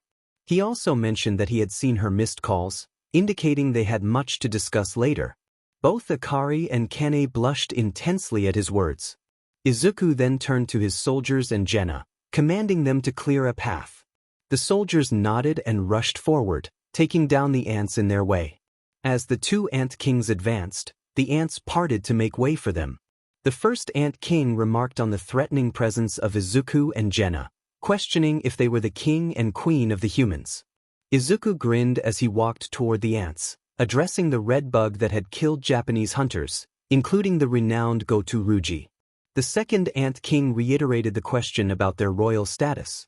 The tension escalated as they stood face to face, their auras clashing, creating an overwhelming pressure that all the S-rank hunters could feel. Izuku challenged the ant kings, questioning what qualifications they had to inquire about his and 𝗳𝗃's status as the king and queen of the humans. Both ant kings declared their demps over the humans, but 𝗳𝗃 simply smiled, unfazed by their threats. Izuku and 𝗳𝗃 exchanged smirks, teasing the ant kings for their behavior. They made their way to Chairman Go, who was visibly excited to see them, crushing the handle of his chair in anticipation. He exclaimed that he had known they would arrive, while 𝗵𝗃 expressed confusion about how they had managed to get there. Go-Gun-Hee insisted that their faith in Izuku and 𝗳𝗃 was all that mattered. Meanwhile, 𝗳𝗃, her mother, and 𝗬𝗏 watched the raid unfold, their eyes widening in shock as they spotted Izuku and 𝗳𝗃. 𝗳𝗃 and 𝗬𝗏 called out to them in disbelief. The news station reported on the tense standoff between the ants and the two hunters, emphasizing that the fate of everyone rested on their shoulders. Back with Izuku and 𝗳𝗃, they prepared for battle. Izuku mentioned they had gathered enough energy, asking 𝗳𝗃 who she would take on. 𝗳𝗃 confidently stated she would handle the black ant, leaving the red one to him. With a playful tone, they agreed to enjoy the fight as always. Before the red ant could react, Izuku swiftly grabbed its face, surprising everyone around them. The ant king struggled to break free from Izuku's grip, bewildered by his strength. Izuku taunted the ant king, suggesting they take the fight outside so 𝗳𝗃 could have her turn against its brother. He threw the red ant to the ground, creating a significant impact that shook the area. Izuku landed with a smirk, ready to begin the confrontation. The second ant king glared at him, but Izuku's eyes glowed with determination as he prepared to end the fight quickly. Meanwhile, 𝗳𝗃 faced off against the first ant king, who was furious at the sight of his brother being thrown aside. As he charged towards his sibling, 𝗳𝗃 appeared in front of him, smirking confidently. The ant king demanded she move aside, but he struck her with a powerful push. The force of the blow created a strong gust of wind, leaving everyone stunned. 𝗳𝗃's family gasped in horror, fearing for her safety. However, as the smoke cleared, 𝗳𝗃 emerged unharmed, spitting out a small amount of BLD. Her eyes glowed blue as she challenged the ant king, stating that he hit like a weak bug. Using her newfound power, she forced the ant king to his knees, asserting her demps. With a swift motion, she delivered a punch that sent him flying, creating a shockwave that pushed everyone back. 𝗳𝗃 reveled in her strength, declaring that was how a punch should be thrown. Notifications from the system confirmed that her skill had reached its maximum level and upgraded to a new ability. She felt empowered by this change. The ant king, now enraged, charged at 𝗳𝗃 with incredible speed. She prepared herself, ready to counter his attack. As they exchanged blows, 𝗳𝗃's speed matched his, and she began to overwhelm him. The cracks in his exoskeleton grew larger with each hit she landed. Realizing he was losing the battle, the ant king focused all his energy on speed, transforming into a faster form. 𝗳𝗃 recognized this change and understood his strategy. She summoned her Demon King daggers, ready to show him what true fear felt like. As they clashed at incredible speeds, 𝗳𝗃 dodged his attacks effortlessly, surprising the ant king. She attempted to strike him, but he narrowly avoided her blade. The battle intensified as they moved in a blur, each fighter pushing their limits. 𝗳𝗃 was determined to prove her strength against the Ant King, and the fight was far from over. Pressure and shockwaves erupted, forming a massive crater in the ground. Izuku faced Ant King number 2, who was struggling in a contest of strength against him. The Ant King was bewildered, questioning how this human was overpowering him in such a way. Izuku, reveling in the moment, taunted the creature, noting its growing anxiety. With a swift motion, Izuku summoned his crucible daggers and executed a rapid strike, severing the Ant King's arm. He targeted its vital organs and weak points with precision. A notification from the system appeared before Izuku, announcing that his vital strike skill had reached its maximum level and evolved into a new skill called Cleave. This new skill allowed him to attack more effectively, dealing critical damage to his enemies. As the Ant King transformed and fought back with newfound speed, Izuku countered by slamming its head into the ground, delivering a quick series of blows that caused the creature to cough up BLD, charging mana and haki through his hand. Izuku activated his skills, enhancing his combat abilities. He unleashed another rapid combination of strikes, sending the Ant King reeling. The Ant King roared in frustration but quickly regained its composure and charged at Izuku, who merely smirked in response. They entered the lair of the Ant Queen, where everyone watched in shock at the unfolding battle. Izuku landed next to 𝗳𝗃, summoning his ancient demon dagger and crucible sword, sharing a moment of camaraderie as they prepared to confront their foes. As the two Ant Kings charged at them, Izuku and 𝗳𝗃 matched their speed, engaging in a fierce clash. The hunters could only see blurs of blue and red as the battles unfolded. Yunho, astonished by the incredible speed, struggled to comprehend the intensity of the fight. Other S-rank hunters were equally speechless, realizing that these two were far beyond typical mage-type hunters. 𝗳𝗃 continued to engage Ant King number 1, throwing her daggers with remarkable speed. She vanished and reappeared in front of the creature, delivering a flurry of blows that left it unable to react. In a desperate attempt, the Ant King lunged at her, but 𝗳𝗃 swiftly countered, upgrading her skill to mutilation and severing its arm. The Ant King was left stunned and vulnerable as she unleashed a series of slashes, inflicting severe injuries. Meanwhile, Ant King number 2 attempted a similar tactic against Izuku but found both of its hands cut off. In a panic, it used its ice ability to create a wall, trying to escape. Fear gripped both Ant Kings as they realized they were outmatched. Izuku melted the ice barrier effortlessly, and 𝗳𝗃 noted the Ant King's regenerative abilities. As the Ant Kings attempted to flee, Izuku and 𝗳𝗃 appeared above them, ready to strike. They unleashed their combined powers, creating a massive shockwave that engulfed the area. When the smoke cleared, the Ant Kings were in a dire state, missing their limbs and summoning their minions in a desperate act of defiance. The ants rushed toward Izuku and 𝗳𝗃, who exchanged confident smirks. Their shadows extended as their armies emerged, ready to engage. The Shadow Army and Hell Army charged forward, overwhelming the ants with relentless force. Igris and Ingrid fought with incredible speed, while Iron smashed through the ranks with his sledgehammer. Kaisel sent the ants flying, and Nova finished them off with dark flames that reduced them to ashes. Izuku summoned Tusk, who prepared to unleash a devastating attack on the remaining ants. The Ant Kings, witnessing the destruction of their forces, were filled with shock and terror. They had once believed themselves to be the strongest, but now they realized they were nothing compared to these two humans. As Izuku and 𝗳𝗃 walked through the flames, their eyes glowed with determination, leaving the Ant Kings to contemplate their only option: to flee for survival. Ant King number 1 felt a surge of panic and urged his companion to flee. Both Ant Kings attempted to heal their wings, desperate to escape. However, 𝗳𝗃, wielding her ruler's authority, immobilized them, slamming them to the ground. Izuku approached, his glare instilling fear and despair in the two Ant Kings. They made another attempt to escape, but Izuku and 𝗳𝗃 sighed in unison, preparing for action. With a swift motion, they leaped into the air. Izuku summoned his sword, while 𝗳𝗃 positioned herself in front of the first Ant King. She unleashed a flurry of slashes, skillfully striking from all angles, bringing the Ant King's life to an end. Izuku charged his sword with mana and haki, rushing toward the red ant. The system announced the activation of his skills.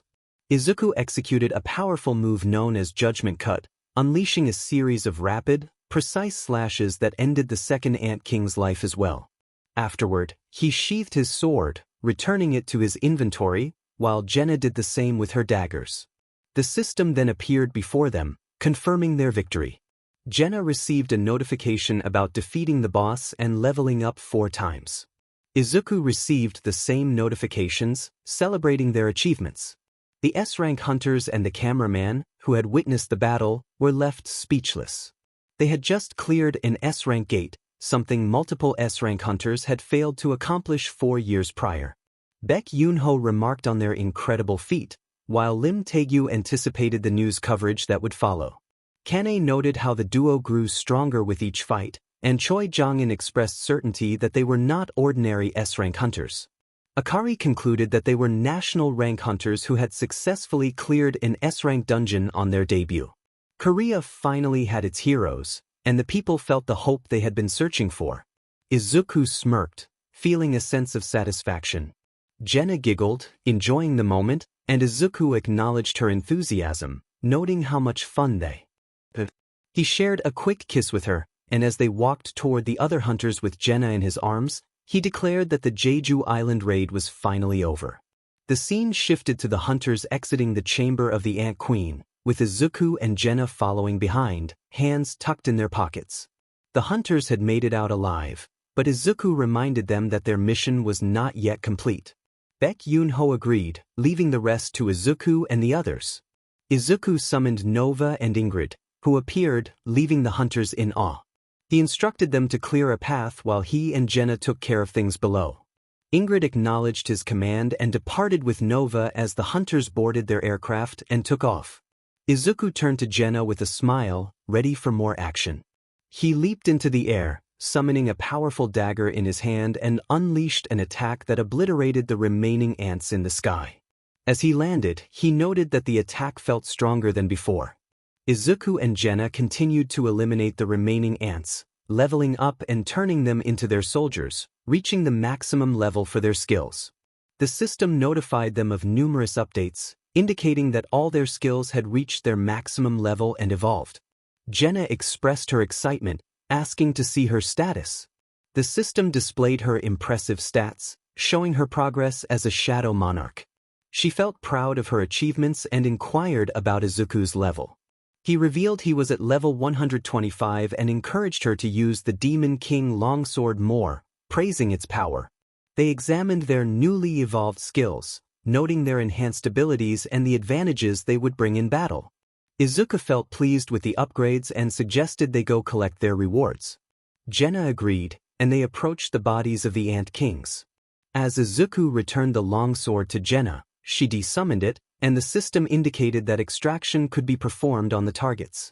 Izuku noticed his dark aura connecting with the second Ant King's body, while 𝗫𝗫's shadow energy linked with the first. They both sensed a challenge ahead. Together, they commanded the Ant Kings to rise, and suddenly found themselves in a dark void, looking around in confusion. They felt the oppressive darkness surrounding them but soon emerged back into the light, surprised to find themselves returned. To their astonishment, both Ant Kings began to rise from their bodies, confirming that their extraction had been successful. Izuku and 𝗫𝗫 were preparing to leave when both Ant Kings bowed before them and began to speak. One of the Ant Kings expressed their loyalty, referring to Izuku as "my king," while the other addressed 𝗫𝗫 as "my queen." They requested a name, revealing that they had not been defeated but reborn through the power of their new emissus. Izuku was intrigued by their ability to speak, while 𝗫𝗫 noted that it seemed they had gained the freedom of speech upon reaching the general rank. Izuku questioned their longing to serve after their previous defeat, to which the Ant Kings affirmed their rebirth and reiterated their request for a name. 𝗫𝗫 decided that calling them 𝗵𝗃 was no longer appropriate and named one of them 𝗬𝗲. 𝗬𝗲 bowed respectfully to 𝗫𝗫, expressing gratitude for the name. Izuku then pondered a name for the other Ant King and ultimately decided on 𝗬𝗲𝗄. 𝗬𝗲𝗄 thanked Izuku, vowing to carry the name with honor and pride. With their new names established, Izuku encouraged everyone to take care of the remaining ants, and the group responded affirmatively. 2 days later, Izuku and 𝗧𝗪 had cleared the entire island, using the time to test their new skills and assess their power. As they surveyed the massive crater they had created, 𝗧𝗪 suggested that perhaps the ants could fill it in, but they both realized it was far too large for that. They sighed, acknowledging that they could not retrieve the bodies of the Japanese hunters, as they had been taken by other hunters before they arrived. However, they were pleased to have collected 7,500 shadow and hell ants, bringing their total army to 8,000 soldiers. They commanded their soldiers to return to their shadows, except for 𝗳𝗄𝗃. 𝗧𝗪 expressed her eagerness to leave the island, and Izuku agreed. They jumped onto 𝗳𝗄𝗃, who then flew toward the mainland. Upon arrival, they noticed a ceremony taking place and sighed as they landed next to the gathering. As they entered 𝗧𝗪's shadow, they observed people placing flowers on the graves of the fallen hunters. Meanwhile, news reporters captured the moment, noting the unprecedented event. They reported that 2 individuals had cleared an S-rank dungeon with only 20 casualties, achieving what a group of 7 to 8 S-rank hunters had failed to accomplish. Izuku looked at the pictures of people on their graves alongside 𝗧𝗪 as they began to walk away, hand in hand. The story they were part of was one for the ages, a tale where the wishes of Korea had been answered, and 2 heroes had arrived. Izuku and 𝗧𝗪 were recognized as the 5th and 6th national rank hunters of Korea. The next day, they were in a car heading to the building that Yujinho had secured for their guild when they received a call from Gaven. He informed them that a gate had appeared, causing traffic, and requested their assistance in clearing it. Izuku agreed without hesitation. As they approached the gate, they were met with resistance from the extras trying to stop them, but they pressed on. To their surprise, the gate transformed into a formidable S-rank red gate. Upon entering, they found themselves in a dense forest. Izuku sighed heavily, hands in his pockets, expressing his disbelief at the situation. 𝗧𝗪 lamented that they should have informed her mother about their delay, and Izuku agreed, eager to return home for her cooking, which he claimed was the best. As they ventured deeper into the forest, they summoned their shadow soldiers and hell soldiers, who swiftly dispatched the monsters lurking within. The battle was swift and decisive, with their soldiers bowing in respect as Izuku and 𝗧𝗪 moved forward, hand in hand. Izuku felt a sense of gratitude for his current life, reflecting on how far he had come, surrounded by love and support, a stark contrast to his past. 𝗧𝗪 admired Izuku, appreciating how he brought joy and color into their lives. They both understood the responsibility of hunters, to protect and fight for their families and humanity. Izuku speculated about the strength of hunters from other countries, knowing that only the strongest could hold national rank titles. 𝗧𝗪 expressed her eagerness to see what the world's top hunters could do. With a shared determination, they prepared to move on to their next target. After a brief search, they encountered more monsters deep within the forest. Izuku ordered his soldiers to eliminate them all. As he looked down at a remaining monster, barely clinging to life, he spoke with a chilling calmness, assuring it that its end would not be painless. The monster leader, filled with dread, realized the gravity of its situation. Ingrid swiftly ended the monster leader's life, and both Izuku and 𝗧𝗪 received a notification from the system, revealing that they had met the minimum requirements for a key. A key materialized in 𝗧𝗪's hand, and she examined it closely, eager to uncover the truth about her powers. Izuku promised to accompany her, vowing to always have her back. 𝗧𝗪 felt a surge of gratitude for his unwavering support. As they arrived at the temple, the atmosphere was dark and foreboding, with statues surrounding them. The largest statue, seated on a throne, began to glow crimson, grinning ominously. The scene shifted to Izuku and 𝗧𝗪 entering a building, carrying 2 large bags. They spotted Yujinho, who was leaning back in his chair, overwhelmed by the influx of people wanting to join the guild. Izuku teased him about working hard, and they revealed the high-quality crystals they had collected from the S-rank red gate. 𝗧𝗪 excused herself to change, and Izuku took a moment to dry off. Yujinho expressed relief that they wouldn't have to worry about paying the employees anymore.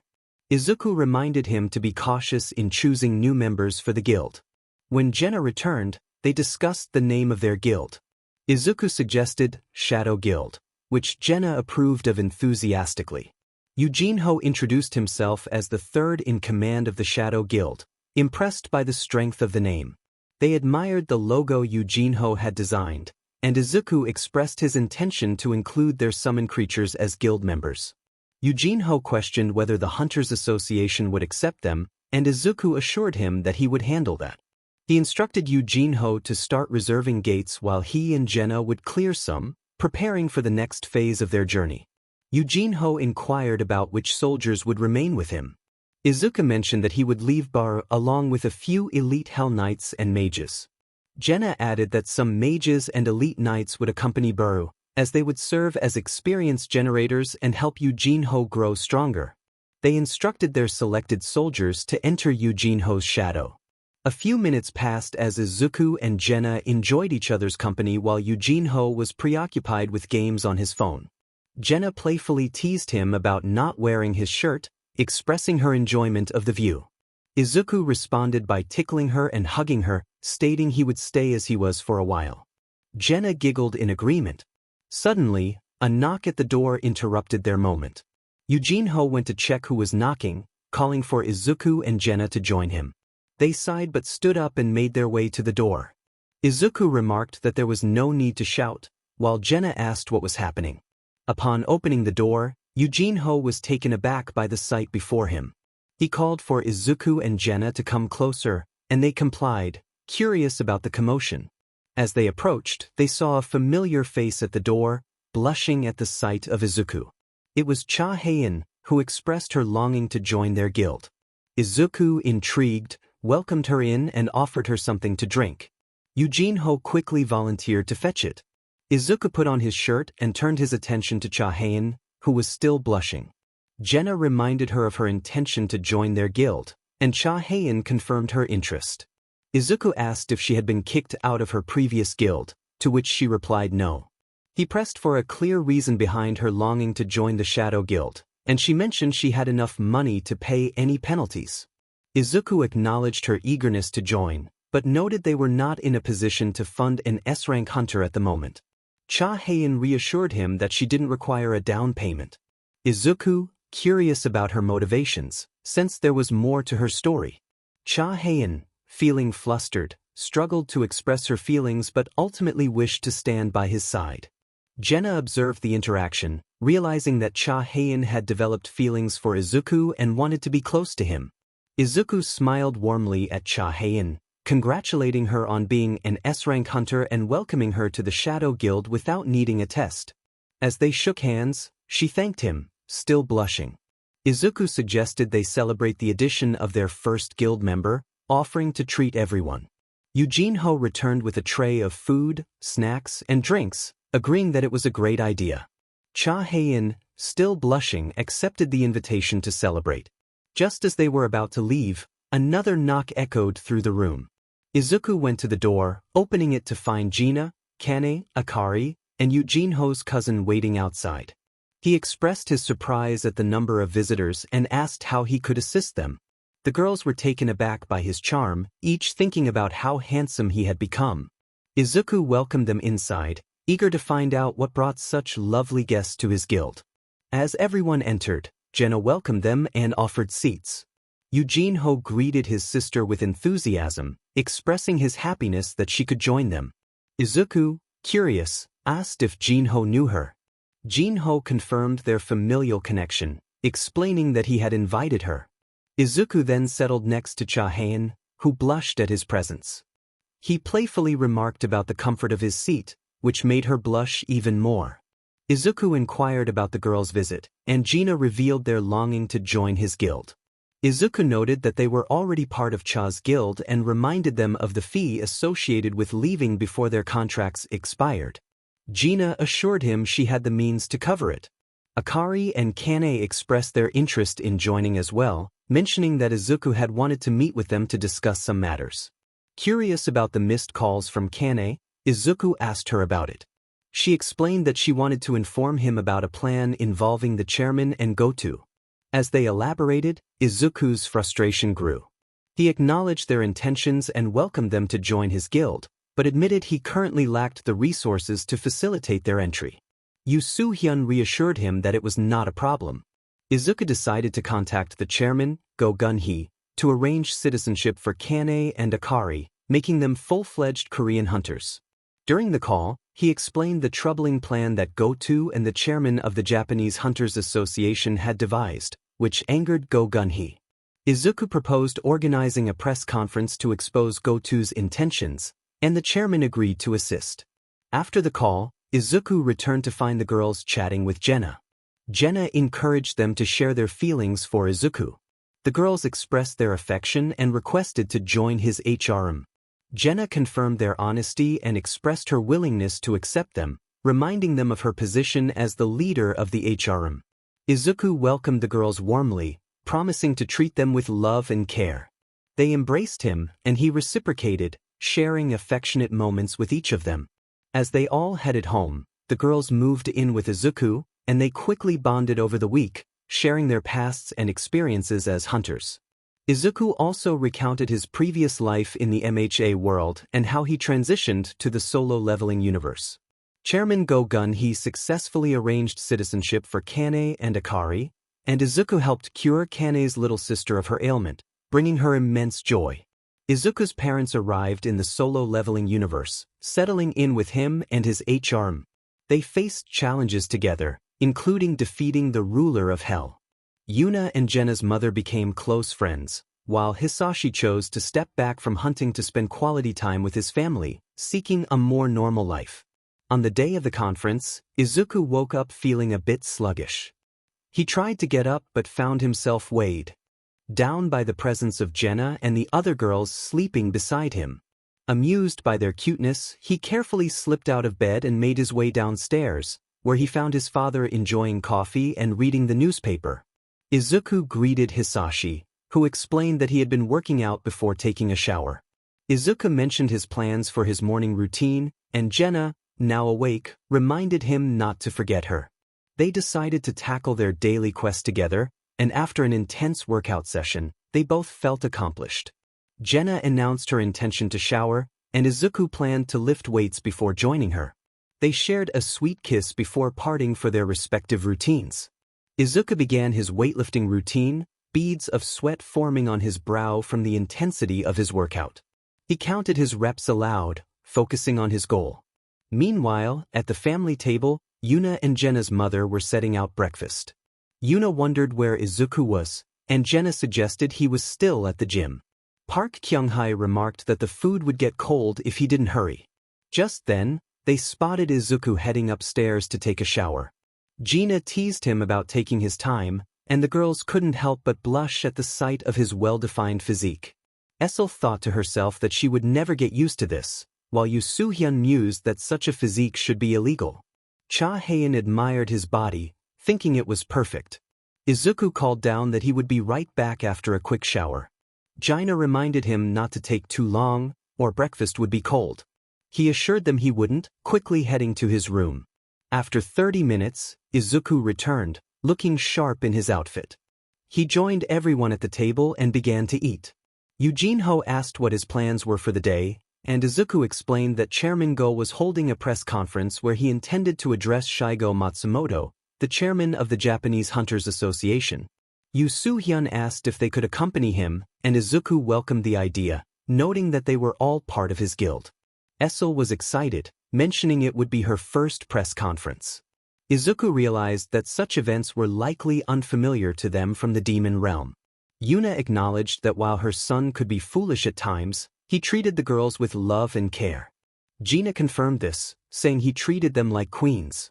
Yuna was pleased but requested they call her mother instead of auntie. With breakfast finished, Izuku stood up, urging the girls to hurry so they wouldn't be late. They all agreed enthusiastically, and as they left, their mothers exchanged smiles, anticipating future grandchildren. At the conference, Chairman Go and Shigeru were engaged in conversation. 𝗤𝗏𝗄 greeted Matsumoto, who expressed his longing to hire Izuku and 𝗳𝗏. Go questioned whether this was due to losing his S-rank hunters. Shigeru insisted it was not the case, and Go suggested they watch the news before continuing their discussion. The scene shifted to Izuku standing before reporters with 𝗳𝗏 by his side, multiple microphones in front of them. Izuku greeted everyone and expressed gratitude for their presence. A reporter inquired about the purpose of the press conference, to which Izuku explained it was to address the Jeju Island raid. He apologized for not arriving sooner due to a broadcast delay, acknowledging the low casualties but expressing regret nonetheless. Jenna added that while they understood the anger of the families of the deceased, they would not seek forgiveness, as they knew it was not theirs to ask for. They promised to do everything in their power to prevent such tragedies from occurring in Korea again. The crowd cheered for their commitment. Another reporter asked about their abilities and how they arrived at the raid so quickly. Izuku explained they had teleported using their soldiers and mentioned that one of the Japanese S-rank hunters had contacted him. When asked if this involved summoning magic, Izuku considered whether to reveal too much but opted for a vague response. He noted that some of their summons were on par with S-rank hunters, while others surpassed that level, mentioning his soldier 𝗵𝘃, who could contend with national rank hunters. The reporters were visibly surprised, and Izuku lightened the mood by joking about summoning all of them. He then shifted the topic, revealing that the Blade Guild from Japan had ulterior motives for joining the Jeju Island raid, aiming to eliminate South Korean S-rank hunters for profit and power. This revelation sent the audience into a frenzy. Izuku prepared to present evidence to support his claims, connecting his phone to the conference room's TV. The recording began, showing Goto and his team discussing the situation. Goto expressed concern over the deaths of their hunters, while Shigo coldly remarked that they could benefit from the situation. The video revealed their plan to gain power and credit from the raid, leaving the audience in shock. As the recording concluded, Izuku prepared to call Kane Tawada and Shimizu Akari to the stage to confirm the truth of the evidence presented. The atmosphere was tense, and the crowd awaited further revelations. Akari approached Izuku as they surveyed the attendees at the press conference. Kane stated that everything Hunter Park and Hunter Sung had said was true. Izuku expressed his hope that everyone would now believe him, as this confirmed all he had presented that day. He thanked the audience for attending and announced their departure. As they left, Chairman Shigo's eyes widened in fear and despair. He had just been exposed on live television. Go-Gun-Hee confronted Shurigo, questioning how he could think they wouldn't discover his plans, especially after having the audacity to ask for permission to hire Izuku and Jenna. Izuku, leaning against the door with his arms folded and a smile on his face, remarked on Shigo's boldness. He then asked if he could join the conversation. Go-Gun-Hee welcomed him, inviting him to sit, but Izuku preferred to stand, wanting only a brief chat with Mr. Matsumoto before attending to more pressing matters. Izuku summoned his 1,000-year demon dagger and walked toward Chairman Shurigo, who was visibly shaken by Izuku's presence. Izuku informed Shurigo that he had considered ending his life for his actions during the raid, but exposing him was a better punishment. He asked how it felt to have his reputation and career ruined. With a cold gaze, he suggested that this humiliation was a gift better than death. He warned Shurigo to never show his face in Korea again, or he would ensure he regretted it. Shurigo nodded quickly and fled the room. Izuku sighed and turned to Chairman Go-Gun-Hee expressed his gratitude, stating that without Izuku, they couldn't have revealed Shigo's true nature. Izuku replied that he was glad to help and prepared to leave. After bidding farewell, he gathered his girls and headed home. The next day, Izuku and Jenna were getting ready to leave for the double dungeon. Jenna asked if he was ready, and Izuku confirmed he was eager to go. As they prepared, Yuna inquired about their plans. Izuku explained they had business to attend to, and Park Kyung-hae urged them to stay safe and return soon. Both smiled warmly at their mothers, reassuring them they would be back before they knew it. They then shifted to a construction site where a C-rank gate had appeared. Hunters and association assistants were observing it. Izuku, wearing a hood, and Jenna, with a cap and mask, concealed their identities. An extra approached, questioning who they were. Izuku lowered his hood, and Jenna removed her cap and mask, causing the extra to gasp in recognition of Hunter Park and Hunter Sung. Izuku asked if anyone had entered the gate, and the extra confirmed that some B-rank and C-rank hunters had. Izuku declared they would take it from there. When the extra attempted to stop them, he was met with Izuku's intimidating presence and quickly backed down. Izuku and Jenna entered the gate, encountering the party that was supposed to clear it. Izuku instructed them to leave, and they complied, frightened by his aura. As they approached the double dungeon door, they inserted their keys, causing the massive doors to open. A system notification indicated a countdown. They entered just as the timer reached 0. 𝗀𝗃 tied her hair into a ponytail, taking a deep breath as memories of the double dungeon incident flooded back to her. Izuku acknowledged that this was where she had gained her powers and the system. 𝗀𝗃 confirmed it, noting that the other statues were mere puppets, while the real mastermind was the statue holding the stone tablet. 𝗀𝗃 challenged the statue to reveal itself, and it grinned, spreading its wings and breaking the stone tablet. Izuku questioned if the commandments held any meaning now, to which the statue replied that they had served their purpose. It confirmed it had called them there, and 𝗀𝗃 asked if it was a monarch. The statue teased that they were asking the right questions at the wrong time, snapping its fingers to animate the other statues around them. It warned that if they survived, it would reveal everything, and then proposed a fair game. A system notification appeared, outlining the restrictions for the final test: no job skills, no purchasing items, and no recovery from leveling up. Both Izuku and 𝗀𝗃 took deep breaths, feeling frustrated. They began channeling mana through their bodies, their eyes glowing as they prepared to face the advancing statues, releasing a menacing aura that sent chills down the statues' spines. 𝗀𝗃 declared they had no time for this, and Izuku agreed, stating they would make it quick. To be continued. Support motivates and encourages the author to continue creating captivating chapters for readers to enjoy. With many ideas for the story, the author is confident that this chapter will be thrilling and engaging. They wish all their readers success in their endeavors and hope for their well-being, praying for their safety and blessings. The author hopes everyone has a wonderful day and is eager to dive into the next chapter of Son of Doomslayer in solo leveling. The scene picks up where it left off, with Izuku and 𝗀𝗃 staring intently at the mysterious statue, which bore a grin. The presence of the statue suggested that they had grown significantly stronger, radiating the aura of a true monarch, despite having acquired those two powers. 𝗀𝗃 was surprised by how quickly Izuku had grown stronger, but she knew they needed to act fast. They both agreed to make their next move swift. Izuku activated his mana creation skill, feeling the surge of energy flow through him. He created dark, flaming spears, ready to unleash them.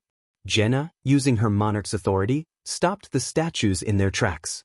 Izuku took the opportunity to launch his spears, shattering the statues around them. However, their attention was drawn to a larger, mysterious statue that loomed above them, its expression smug and mocking. This only fueled their determination. Izuku confronted the statue, expressing his anger over the harm it had caused 𝗀𝗃. 𝗀𝗃, eager for revenge, activated her speed skill and dashed towards the statue. As it fired lasers at her, Izuku stepped in front, wielding his primordial flaming sword to block the attack. He executed a powerful sword technique, pushing the statue back slightly. 𝗀𝗃 seized the moment, dodging the statue's attempts to crush her. She leaped onto its shoulder, summoning her Demon King daggers and unleashing a flurry of rapid slashes. However, the statue remained unfazed, smirking at her efforts. Frustrated, 𝗀𝗃 channeled her mana, gripping the statue's face tightly. She declared that its smile was infuriating and delivered a powerful punch, sending the statue crashing to the ground. Meanwhile, Izuku had moved on to the other statues, effortlessly slicing them into fragments. He sheathed his sword, turning his attention back to the mysterious statue, questioning if it was the last one standing. The statue acknowledged their growth and revealed that it was still present, despite their progress. Suddenly, both Izuku and 𝗀𝗃 received a notification from the system, warning them of an emergency quest. They had a limited time to defeat the enemy, or their hearts would stop beating. Izuku was shocked to learn that his immortality had been temporarily removed, leaving him vulnerable. 𝗀𝗃 expressed her concern, recognizing the gravity of their situation. The mysterious statue introduced itself as the architect of the system, explaining that it had not chosen them but rather that they had been deemed worthy by others. It taunted them, promising answers if they could overcome the trial ahead. Izuku and 𝗀𝗃 prepared for battle, determined to confront the architect. As the fight began, the architect demonstrated incredible speed, appearing before Izuku and launching a series of powerful punches. Despite his efforts to block, Izuku was sent crashing into a wall, feeling the impact resonate through him. 𝗧𝗪 rushed to his side, ready to defend against the architect's relentless assault. She utilized her monarch's authority to enhance her reflexes, managing to block and evade the architect's strikes, though some blows landed, causing her to cough. Izuku, recovering from the rubble, felt invigorated by the challenge. He activated his Emperor's eyes, anticipating the architect's next move. As 𝗧𝗪 dodged another punch, Izuku took the opportunity to strike, covering his hand in mana and haki before delivering a powerful punch to the architect's face. The architect, momentarily surprised, regained his composure and acknowledged their strength. As he summoned 6 weapons, the statues they had previously destroyed began to rise again. With time running out, 𝗧𝗪 summoned her daggers, preparing for the final confrontation. They both understood the urgency of their situation. 𝗧𝗪's eyes glowed with determination as she urged Izuku to finish the fight quickly and seek the answers they desperately needed. Izuku agreed, ready to face whatever challenges lay ahead. Together, they braced themselves for the battle of their lives, knowing that victory was their only path forward. As Izuku grinned, he prepared himself for the confrontation. He declared that the architect would soon meet his end at the hands of 2 determined humans. The architect, realizing why they had been chosen as vessels, smirked and charged at Izuku and 𝗧𝗪, who rushed to meet him as well. Meanwhile, at Izuku's home, his companions anxiously checked the time. 𝗧𝗪 was still at school, and 𝗬𝗏 expressed concern that Izuku and 𝗧𝗪 were taking too long. 𝗳𝗏𝗄 agreed, noting that it shouldn't take them this long to clear a gate. 𝗧𝗪 suggested they reach out to Izuku's soldiers, who had been placed in their shadows. 𝗬𝗏𝗄 thought it was a good idea, but when they called for the soldiers, none responded, heightening their worry. Deciding to search for Izuku and 𝗧𝗪, the girls learned they had entered a C-rank gate but had not returned. They encountered 𝗬𝗏𝗁 and the Hunters Guild outside, preparing to enter the gate. 𝗳𝗏𝗄 asked Choi Jong-in why they were there. He explained that they had been summoned because Izuku and Sung had entered the gate and had not come back. They suspected it was more dangerous than a C-rank gate and intended to investigate. Kane insisted on joining them, and Choi Jong-in agreed, acknowledging the need for all available help. The HRM nodded in agreement as they began to prepare. Back inside the gate, Izuku dashed toward the lone statue of God, the only one remaining after 𝗧𝗪 had destroyed the others. With only 3 minutes left in the quest, the statue attempted to crush him, but he skillfully dodged and leaped onto its head, enveloping his hands in Conqueror's haki for an extra boost. From above, he unleashed a powerful attack that shattered the statue completely, leaving the architect in shock and causing him to lose focus. Seizing the opportunity, 𝗧𝗪 swiftly struck, incapacitating him with a decisive blow. As the architect fell, the quest completion notification appeared before 𝗧𝗪. Izuku landed beside her, observing the architect, who had sustained some injuries. 𝗧𝗪 pointed her dagger threateningly at his neck, and they demanded answers. The architect conceded, acknowledging their success. The system then activated, indicating that data stored in their memories would be retrieved. They both accepted the prompt, and a bright yellow light enveloped them. When they opened their eyes moments later, they found themselves on a battlefield filled with every type of monster known to humanity. Unable to speak, they communicated telepathically, realizing they were in spirit form. Izuku noted the overwhelming numbers of enemies and imagined how his soldiers would have turned the tide. 𝗧𝗪 agreed, recognizing the potential devastation they could unleash together. They observed the chaos around them, sensing multiple enormous gates in the sky. Suddenly, silver-winged soldiers descended from one of the gates, clashing with the monsters. 𝗧𝗪 remarked on the dire situation for the monsters, who were clearly losing. Their attention was drawn to 2 figures riding horses, identical in appearance but radiating different auras, one dark purple and the other dark pink. Both Izuku and 𝗧𝗪 felt a chill from their presence, recognizing the overwhelming power they possessed.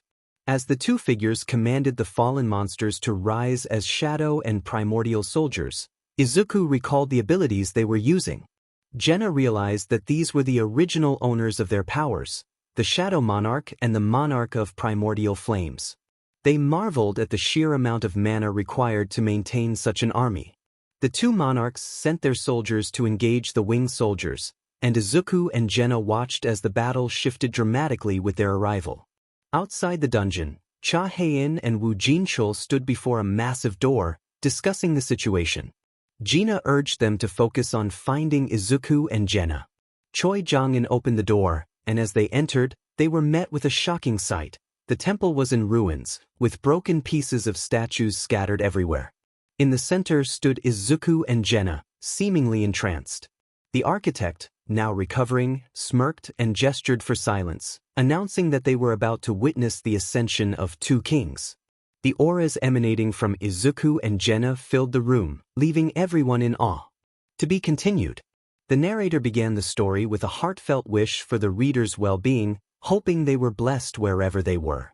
The scene resumed from the previous chapter, where the Hunters Guild, accompanied by Izuku and his companions, stood before the architect, who wore a smirk. The architect taunted the group, asking if they were ready to entertain him, hinting at a sinister game he intended to play until the true king arrived. 𝗳𝗪𝗄𝗃 demanded to know what he had done to Izuku and 𝗧𝗪, while 𝗂𝗄𝗃 echoed her concern. The architect dismissed their questions, ominously stating that they should prepare for their demise. With a snap of his fingers, the statues in the temple surged toward the hunters at incredible speed. 𝗳𝗏𝗄𝗃 shouted for everyone to prepare for battle, and the group responded with determination, drawing their weapons and charging at the statues as they clashed with the architect. Meanwhile, Izuku and 𝗧𝗪 observed the fierce battle between the monsters and the silver-winged soldiers. They watched in awe as both monarchs effortlessly dispatched hordes of monsters with a single swing of their swords. Izuku and 𝗧𝗪 were struck by the sheer power displayed before them, realizing the outcome of the battle seemed predetermined. As they sensed an overwhelming presence, two enormous portals appeared, one red and the other blue. The Shadow Monarch and the Primordial Monarch of Flames also noticed the gates. As they opened, demons emerged from the blue gate while beast-like monsters poured from the red gate. 𝗧𝗪 recognized the sword wielded by a gigantic white wolf emerging from the blue gate, realizing it belonged to the demon monarch Baron. Izuku noted that the wolf's presence felt even stronger than Baron's, suggesting it might be another monarch. They decided to continue observing the unfolding events. The armies of the Shadow Monarch and the Primordial Monarch charged at the monsters, destroying them with incredible speed and regenerating rapidly. Izuku and 𝗧𝗪 were amazed by the soldiers' resilience, speculating about the vast reserves of mana the monarchs possessed. As the giant wolf retreated, the two monarchs approached Baron, who leaned against a wall, defeated. They confronted him about his betrayal, and Baron, with a grin, lamented that he couldn't finish them himself. The Primordial Monarch lifted Baron, bringing him closer to the Shadow Monarch, who gripped him by the neck. Izuku and 𝗧𝗪 suddenly found themselves in the place of the two monarchs, feeling a strange sensation in their chests. As they touched it, their armor began to dissolve into smoke. They discovered they now had two hearts, with Izuku's heart resembling 𝗧𝗪's but in dark pink and purple hues. Their auras transformed, with 𝗧𝗪's becoming purple and Izuku's a mix of darker pink and purple. They sensed something and looked up to see a gate opening, revealing four winged soldiers descending. A notification from the system announced the end of the playback of the retrieved data. The scene shifted back to the Hunters Guild, where the group was weary and injured from battling the architect and his statues. The architect acknowledged their efforts but noted they were on their last legs. Akari expressed frustration over their exhaustion, while 𝗂𝗃 and 𝗬𝗁 discussed the need to wake Izuku and 𝗧𝗪. 𝗳𝗏𝗄𝗃 suggested creating a distraction to help them. As Izuku and 𝗧𝗪 regained consciousness, they marveled at the newfound strength and darker aura coursing through them. The system appeared before them, revealing their titles and the significant mana energy they had acquired from their memories of defeating Baron. 𝗧𝗪 pondered the implications of her black heart, while Izuku reflected on the primordial flame heart. He speculated that the architect's mission was to create a vessel capable of wielding the immense power they now possessed, likely intended for the two monarchs. they exchanged glances, realizing they still lacked clarity about the monarchs and the silver-winged beings they had witnessed. With questions lingering in their minds, they prepared to face whatever challenges lay ahead. 𝗳𝗵𝗃 was confused about the situation. The others were still unable to move as their bodies adapted to their new hearts. The scene shifted back to the confrontation with the architect, just as 𝗳𝗵𝗃 prepared to charge at Izuku and 𝗳𝗃. Suddenly, she felt a sharp pain in her shoulder, causing her to cry out in distress while clutching her injury. The architect declared that no one would stop the true king from descending upon the world. The architect then noticed a small shadow soldier and a primordial soldier emerging from 𝗳𝗵𝗃's shoulder, his eyes widening in surprise. He demanded to know her connection to the king's human. Breathing heavily, 𝗳𝗵𝗃 revealed that Izuku was her lover and 𝗳𝗃 was her sister and best friend. The architect, realizing the significance of their bond, decided to let her witness the descent of the two greatest kings, but warned that the rest of the humans would perish. Before he could finish, Izuku swiftly attacked, severing the architect's arms and legs. 𝗳𝗃, filled with rage, punched him in the face and slammed him to the ground, much to the relief of everyone who saw that both Izuku and 𝗳𝗃 were unharmed. 𝗳𝗵𝗃 expressed her relief, while Kanne noted a change in their auras. Akari and 𝗳𝗃 agreed, sensing a darker and more powerful presence emanating from them. The architect, in disbelief, questioned if they had betrayed him. Izuku confidently stated that the architect had underestimated them. The architect shouted that the monarchs would not be pleased, threatening that they would face dire consequences. Izuku and 𝗳𝗃 dismissed his threats, ready to face whatever came next. The architect attempted to command the system to strip them of their powers, but the system refused, indicating that his authority had been overruled. Izuku explained that he had infused his mana and will into the system alongside 𝗳𝗃, granting them control. He elaborated that the system was designed to help them grow stronger, and they had effectively consumed it, rendering the architect powerless. 𝗳𝗃 summoned her weapons and unleashed a flurry of attacks, defeating the architect as his body began to disintegrate into dust. Izuku taunted him, asking for any last words. The architect ominously warned that they would suffer a terrible fate, but Izuku remained unfazed, confident in their strength. After the battle, Izuku turned to his friends and allies, who were relieved to see him and 𝗳𝗃 safe. They expressed their concern for the duo, who had worried them greatly. Izuku apologized, promising it wouldn't happen again, while 𝗳𝗃 asked for their forgiveness, referring to them as her sisters. The group accepted their apologies, and they decided it was time to leave. As they prepared to exit, the system informed Izuku that his immortality had returned, prompting him to reflect on the architect's final words about the monarchs coming for them. He felt a sense of intrigue about who could instill such fear in the architect. As they approached the exit, they noticed some hunters were surprised to see them emerge from a C-rank gate, bringing with them the bodies of fallen comrades. Izuku observed smoke rising from his wounds as they began to heal. Wu Jinchul and Choi Jongin approached, seeking answers about the double dungeon's reappearance and how they had known it would be in that gate. Izuku explained that they had been called there but could not disclose the details of their conversation with the architect. Choi Jongin sensed an overwhelming presence from Izuku and 𝗳𝗃, causing him to gulp in apprehension. Understanding their need for privacy, he allowed them to leave, and they headed toward their car, where the other girls awaited them. 𝗂𝗃 expressed relief at their return, and Izuku insisted he would drive, but Hyun insisted on taking the wheel instead, noting that he needed rest. Just as they were about to enter the car, both Izuku and 𝗳𝗃 sensed something alarming, their eyes widening in concern. 𝗳𝗃 noticed their shock and asked if they were okay. Izuku realized something was wrong with the soldiers he had placed in 𝗳𝗃's shadow, while 𝗳𝗃 felt the shadows she had summoned were in conflict. Before 𝗳𝗃 could finish her thought, she saw Izuku leap into the air, his aura radiating anger. The other girls recognized his fury and prepared for action. Izuku called for 𝗵𝗃, who emerged from his shadow, allowing Izuku to land on his back. He commanded 𝗵𝗃 to head to 𝗳𝗃's college at full speed, creating a powerful shockwave as they took off. He reassured 𝗳𝗃 that he was on his way, while the other girls looked to 𝗳𝗃 for answers. Without delay, 𝗳𝗃 summoned Kaisel and took to the skies, instructing 𝗳𝗵𝗃 to gather the hunters and follow them to 𝗳𝗵𝗃 College.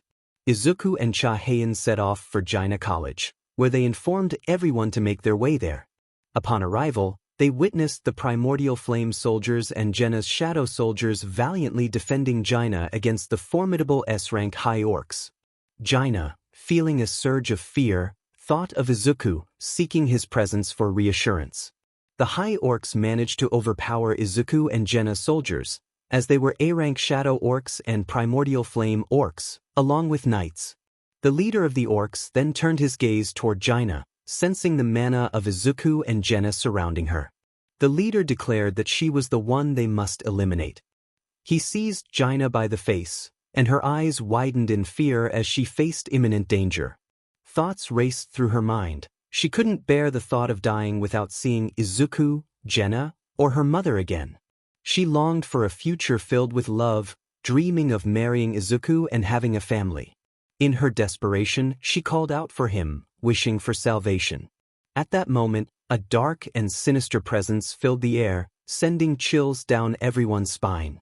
The atmosphere shifted dramatically, emanating from one individual, Izuku.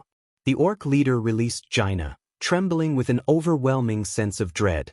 Something formidable was approaching. 𝗳𝗏 struggled to breathe as the ceiling above shattered, and a dragon landed with a thunderous impact, sending the orc leader flying. Smoke enveloped the area, and 𝗳𝗏 felt a comforting hand on her head. Izuku apologized for his tardiness, assuring her that everything would be all right. Overwhelmed with emotion, 𝗳𝗏 hugged him tightly, tears streaming down her face as she expressed her relief at his arrival.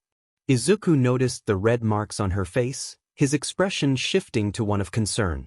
Just then, Kaisel and 𝗳𝗏 landed nearby, with 𝗳𝗏 rushing to check on 𝗳𝗏. Izuku reassured her that 𝗳𝗏 was safe and asked 𝗳𝗏 to take care of her. They summoned their remaining soldiers to assist the surviving students. As Izuku stood tall, he directed his gaze toward the high S-rank orcs, who now looked upon him with fear, sensing his bloodlust and the pressure of his aura. His anger surged to new heights upon seeing 𝗳𝗏 hurt. The orc leader attempted to speak, but the weight of Izuku's presence silenced him. Izuku slowly raised his hand, pointing at the leader, his aura intensifying as flames flickered around him. He commanded the orcs to be quiet, his voice filled with authority. One orc charged at him, but Izuku swiftly intercepted, breaking its fingers and slamming it to the ground. He then stepped down firmly, asserting his 𝗵𝗃. As two more orcs attacked, Izuku activated his monarch's authority, a skill that allowed him to control objects without physical contact. He declared his intent to crush them, and with a wave of his hand, he sent the orcs crashing to the ground. BLD splattered, but he pressed on, blitzing through the remaining orcs with relentless speed. Finally, he confronted the leader, grabbing him by the face and slamming him against the wall, causing the entire building to tremble.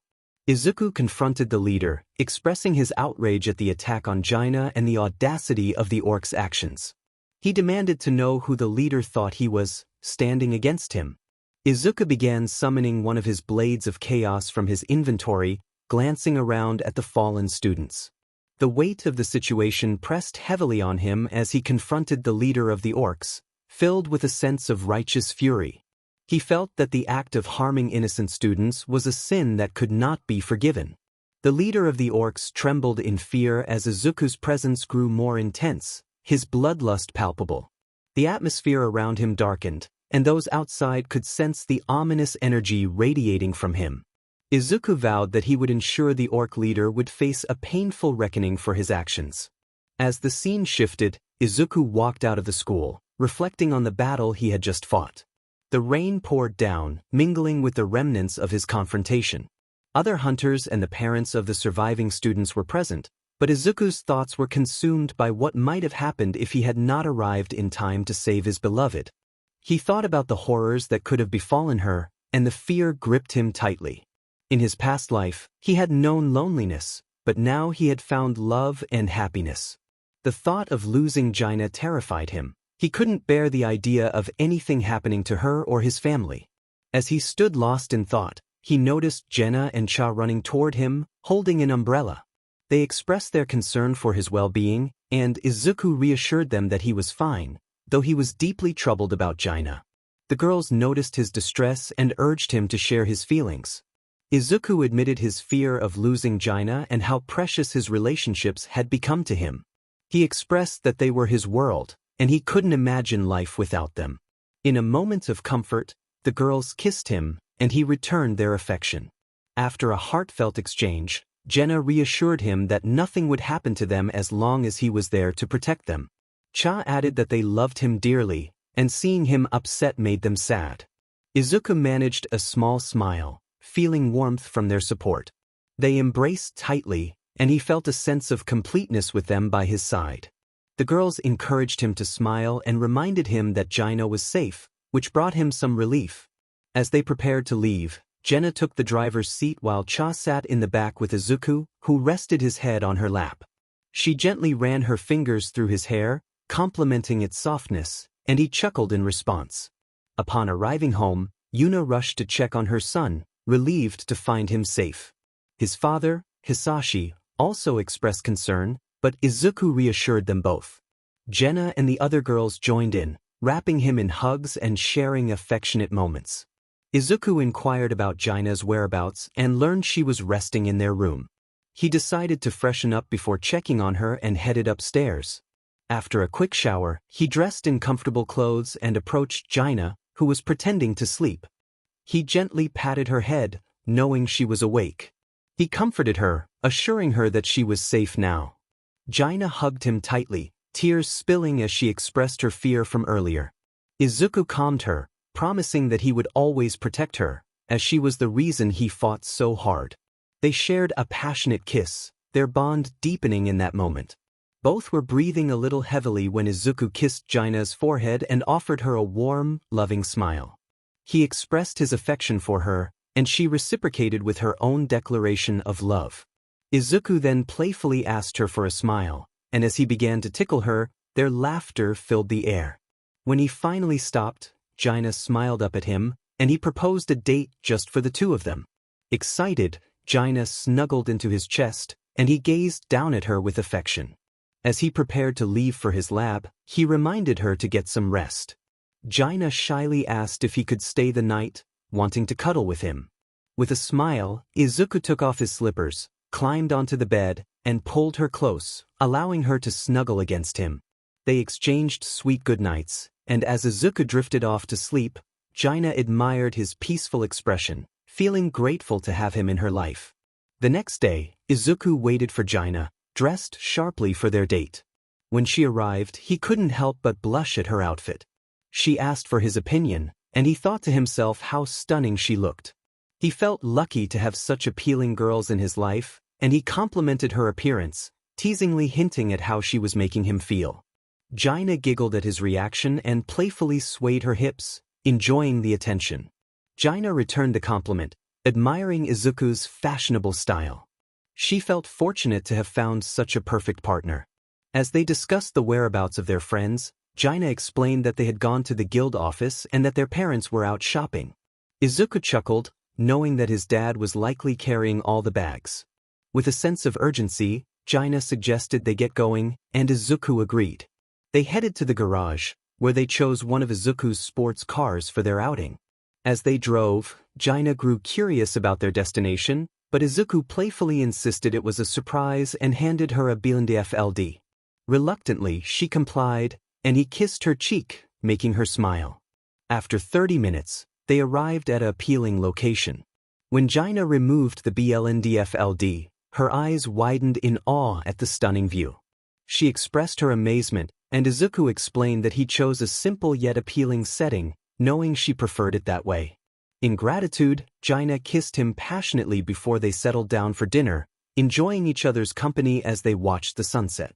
Afterward, Izuku revealed one more surprise. He had written a song for her. As he played the guitar and sang, 𝗳𝗂 felt tears of joy welling in her eyes. When he finished, she hugged him tightly, overwhelmed with love for him. Izuku then presented her with a promise ring, explaining that it was a significant investment, but for her, it was worth every penny. He shared how he had become a successful entrepreneur, earning wealth through his company that supported hunters and helped those in need. He expressed his willingness to do anything for her and the other girls, assuring her that she was the first he wanted to take on a special date.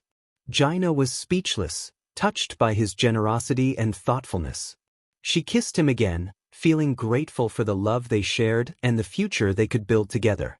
Izuku, the youngest billionaire in the world, considered the ring he had just placed on 𝗬𝗓's finger as mere pocket change. He shared a tender kiss with her, pulling her into a warm embrace as she nestled against his chest. 𝗬𝗓 expressed her admiration for him, calling him an amazing boyfriend, to which Izuku chuckled and replied that he preferred to call her 𝗬𝗓. As the evening grew late, he suggested they head home. 𝗬𝗓 agreed, and as they reached the car, she settled on Izuku's lap, and he smiled, managing to drive while sharing affectionate moments with her. After a 30-minute drive, they arrived at his mansion. Izuku carried 𝗬𝗓 in his arms, entering to find his brother 𝗵𝗃 and their father Hisashi watching television. 𝗵𝗃 greeted them, curious about their date, and 𝗬𝗓 enthusiastically shared how wonderful it was, thanks to Izuku. After setting 𝗬𝗓 down, she kissed his cheek and excused herself to freshen up. Izuku joined his father and brother, who offered him a drink. They discussed the date, with Hisashi expressing pride in his son's romantic efforts, while Izuku playfully dismissed the notion that he learned anything from his father. As they chatted, 𝗵𝗃 inquired about the other girls, and Hisashi informed them that they were in the kitchen helping their mothers prepare dinner. Izuku, having already eaten with 𝗬𝗓, planned to skip dinner but was soon drawn to the kitchen by the delicious aromas. He found the girls busy preparing a feast, and they greeted him with excitement. They had made a variety of dishes, all crafted with love and care, and Izuku felt grateful for their efforts. As the girls set the table, they eagerly awaited 𝗬𝗓's return to share details about her date with Izuku. When she joined them, the girls pressed her for information, and she revealed that Izuku had surprised her with his romantic side and even his singing talent. The girls were thrilled to hear about his thoughtful gestures, and they all looked forward to their own dates with him. Dinner was a joyful affair, filled with laughter and warmth. However, the mood shifted when Izuku's phone rang. He answered the call from Chairman Go, who informed him of an urgent situation. An S-rank gate had opened in Tokyo, and the Japanese government needed their help to close it. Izuku agreed to assist, understanding the importance of their mission, especially since Japan was where they had all grown up. After the call, Izuku reflected on the upcoming journey. 𝗬𝗓 joined him, expressing her support for their decision to help. He assured her that they would leave the following evening, and she suggested they prepare for the day ahead. As she kissed him passionately, Izuku felt a mix of determination and anticipation for the challenges that lay ahead, knowing that they would face them together. Izuku felt a sense of unease as he contemplated the looming threat of the monarchs. He sensed that a conflict was approaching and knew he needed to grow stronger in preparation for their eventual appearance. He also had to remain vigilant against the silver-winged beings that posed a danger.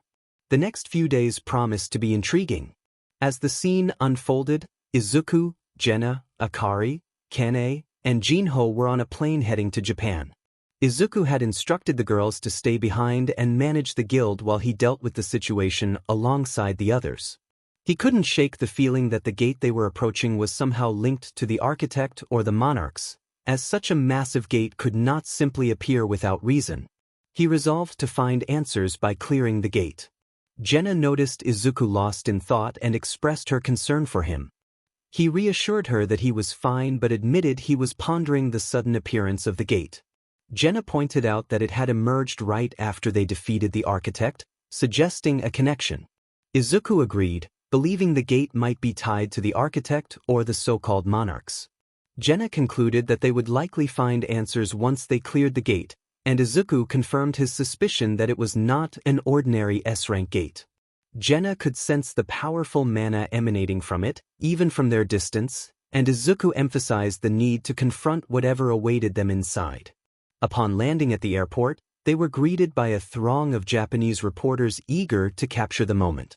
Kane remarked on the attention they were receiving, noting that 2 national rank hunters and 2 S-rank hunters were present to tackle a gate. Akari agreed, understanding the excitement surrounding their arrival. Shigo and other hunters arrived to meet them, and 𝗎𝗪𝗀 felt the overwhelming mana radiating from Izuku and 𝗳𝗃, sensing an aura of absolute power surrounding them. Izuku instructed the girls to accompany Jinho to the gate site while he and 𝗳𝗃 would discuss matters with the president of Japan. They made their way to the president's office, where they were welcomed and offered seats. The president expressed his gratitude for their presence and hoped they had a safe journey. 𝗳𝗃, however, cut to the chase, and Izuku stated that they were there to clear the gate but had conditions to discuss. The president inquired about their conditions, and Izuku made it clear that his guild would take all the mana crystals and resources after clearing the gate. When the president questioned the other hunters involved, 𝗳𝗃 firmly stated that they were the ones handling the situation and would take care of everything. Izuku added that he had only agreed to help because of his connection to the area, and he would ensure its safety. He insisted that they either accept his terms or step aside. 𝗳𝗃 added that they needed to ensure no one interfered during the gate's clearing. The president reluctantly agreed to their conditions, but as they were about to leave, he expressed doubt about their ability to clear the gate, citing its immense mana release. Izuku turned back, his gaze intense, and assured the president that they would succeed, warning him never to doubt his capabilities. The president mentioned that they had hired an S-rank barrier specialist named Yuri Orlov before their arrival, which surprised Izuku. He realized that the initial plan was to seal the gate until a solution could be found. As the scene shifted to the gate, it began to open, and giants emerged from within. Hunters shouted in alarm at the sight of the towering creatures.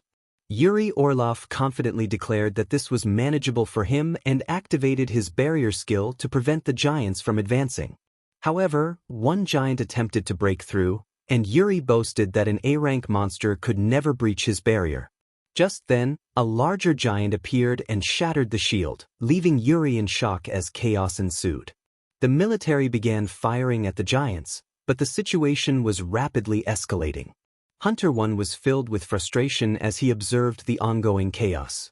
He shouted to the remaining S-rank hunters of Japan, including Akari and Kane, urging them to take action. The tension was palpable as he demanded they bring down the towering foes.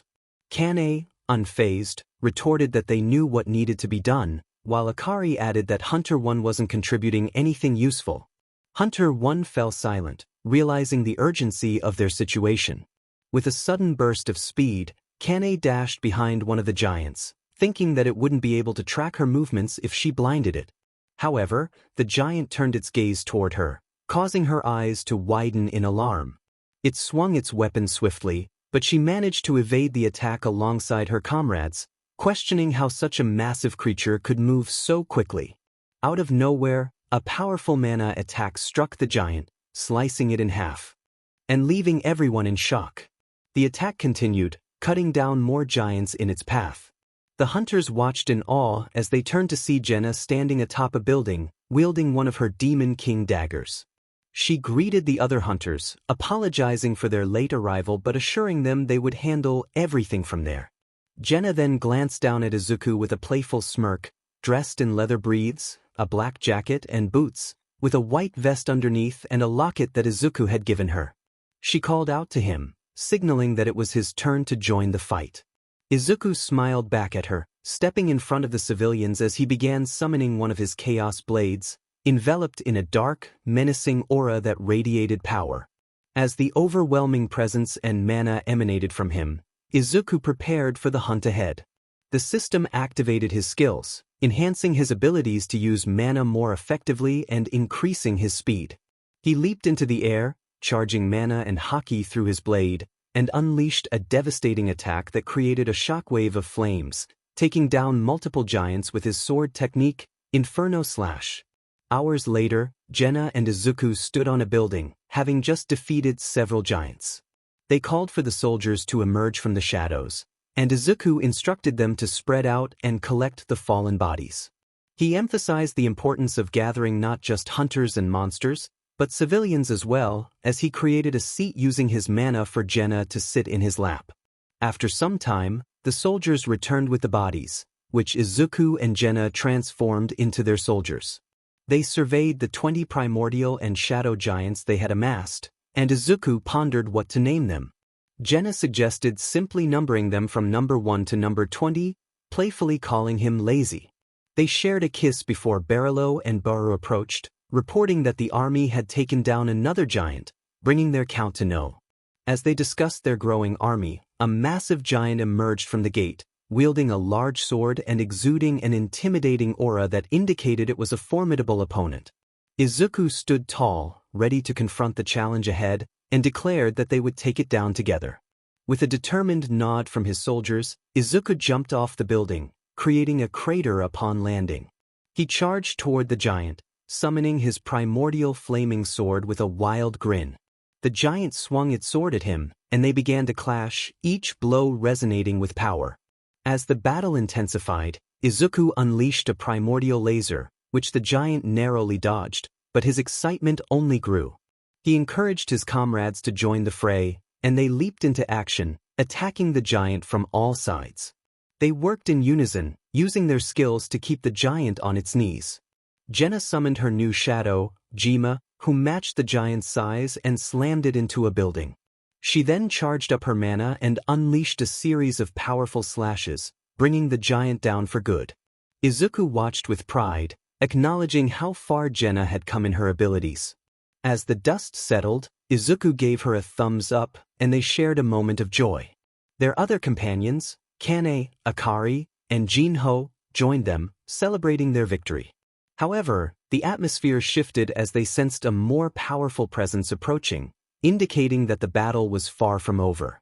Inside the gate, Izuku instructed Kane and Akari to stay with Jinho while he and 𝗃𝗂 explored.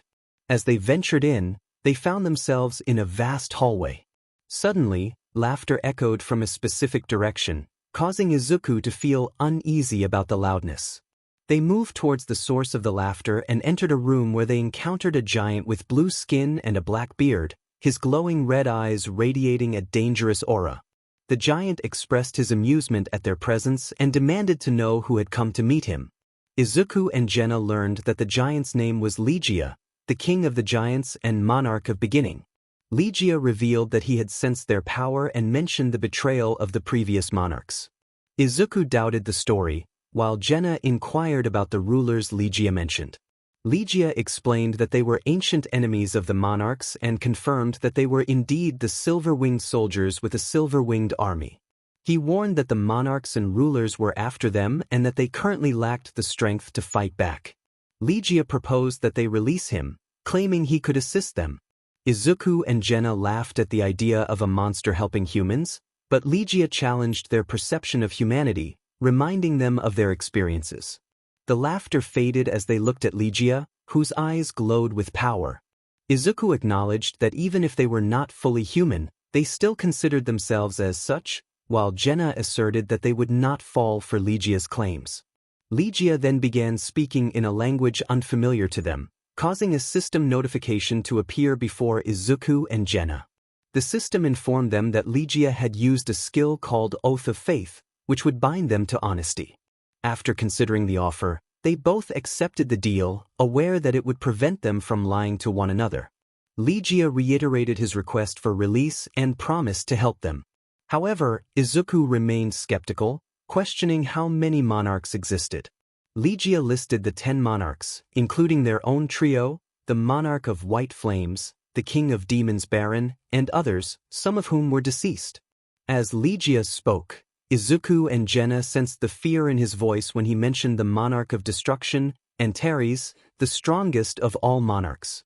Intrigued by this revelation, Izuku activated his meta vision, feeling that things were becoming increasingly interesting. To be continued.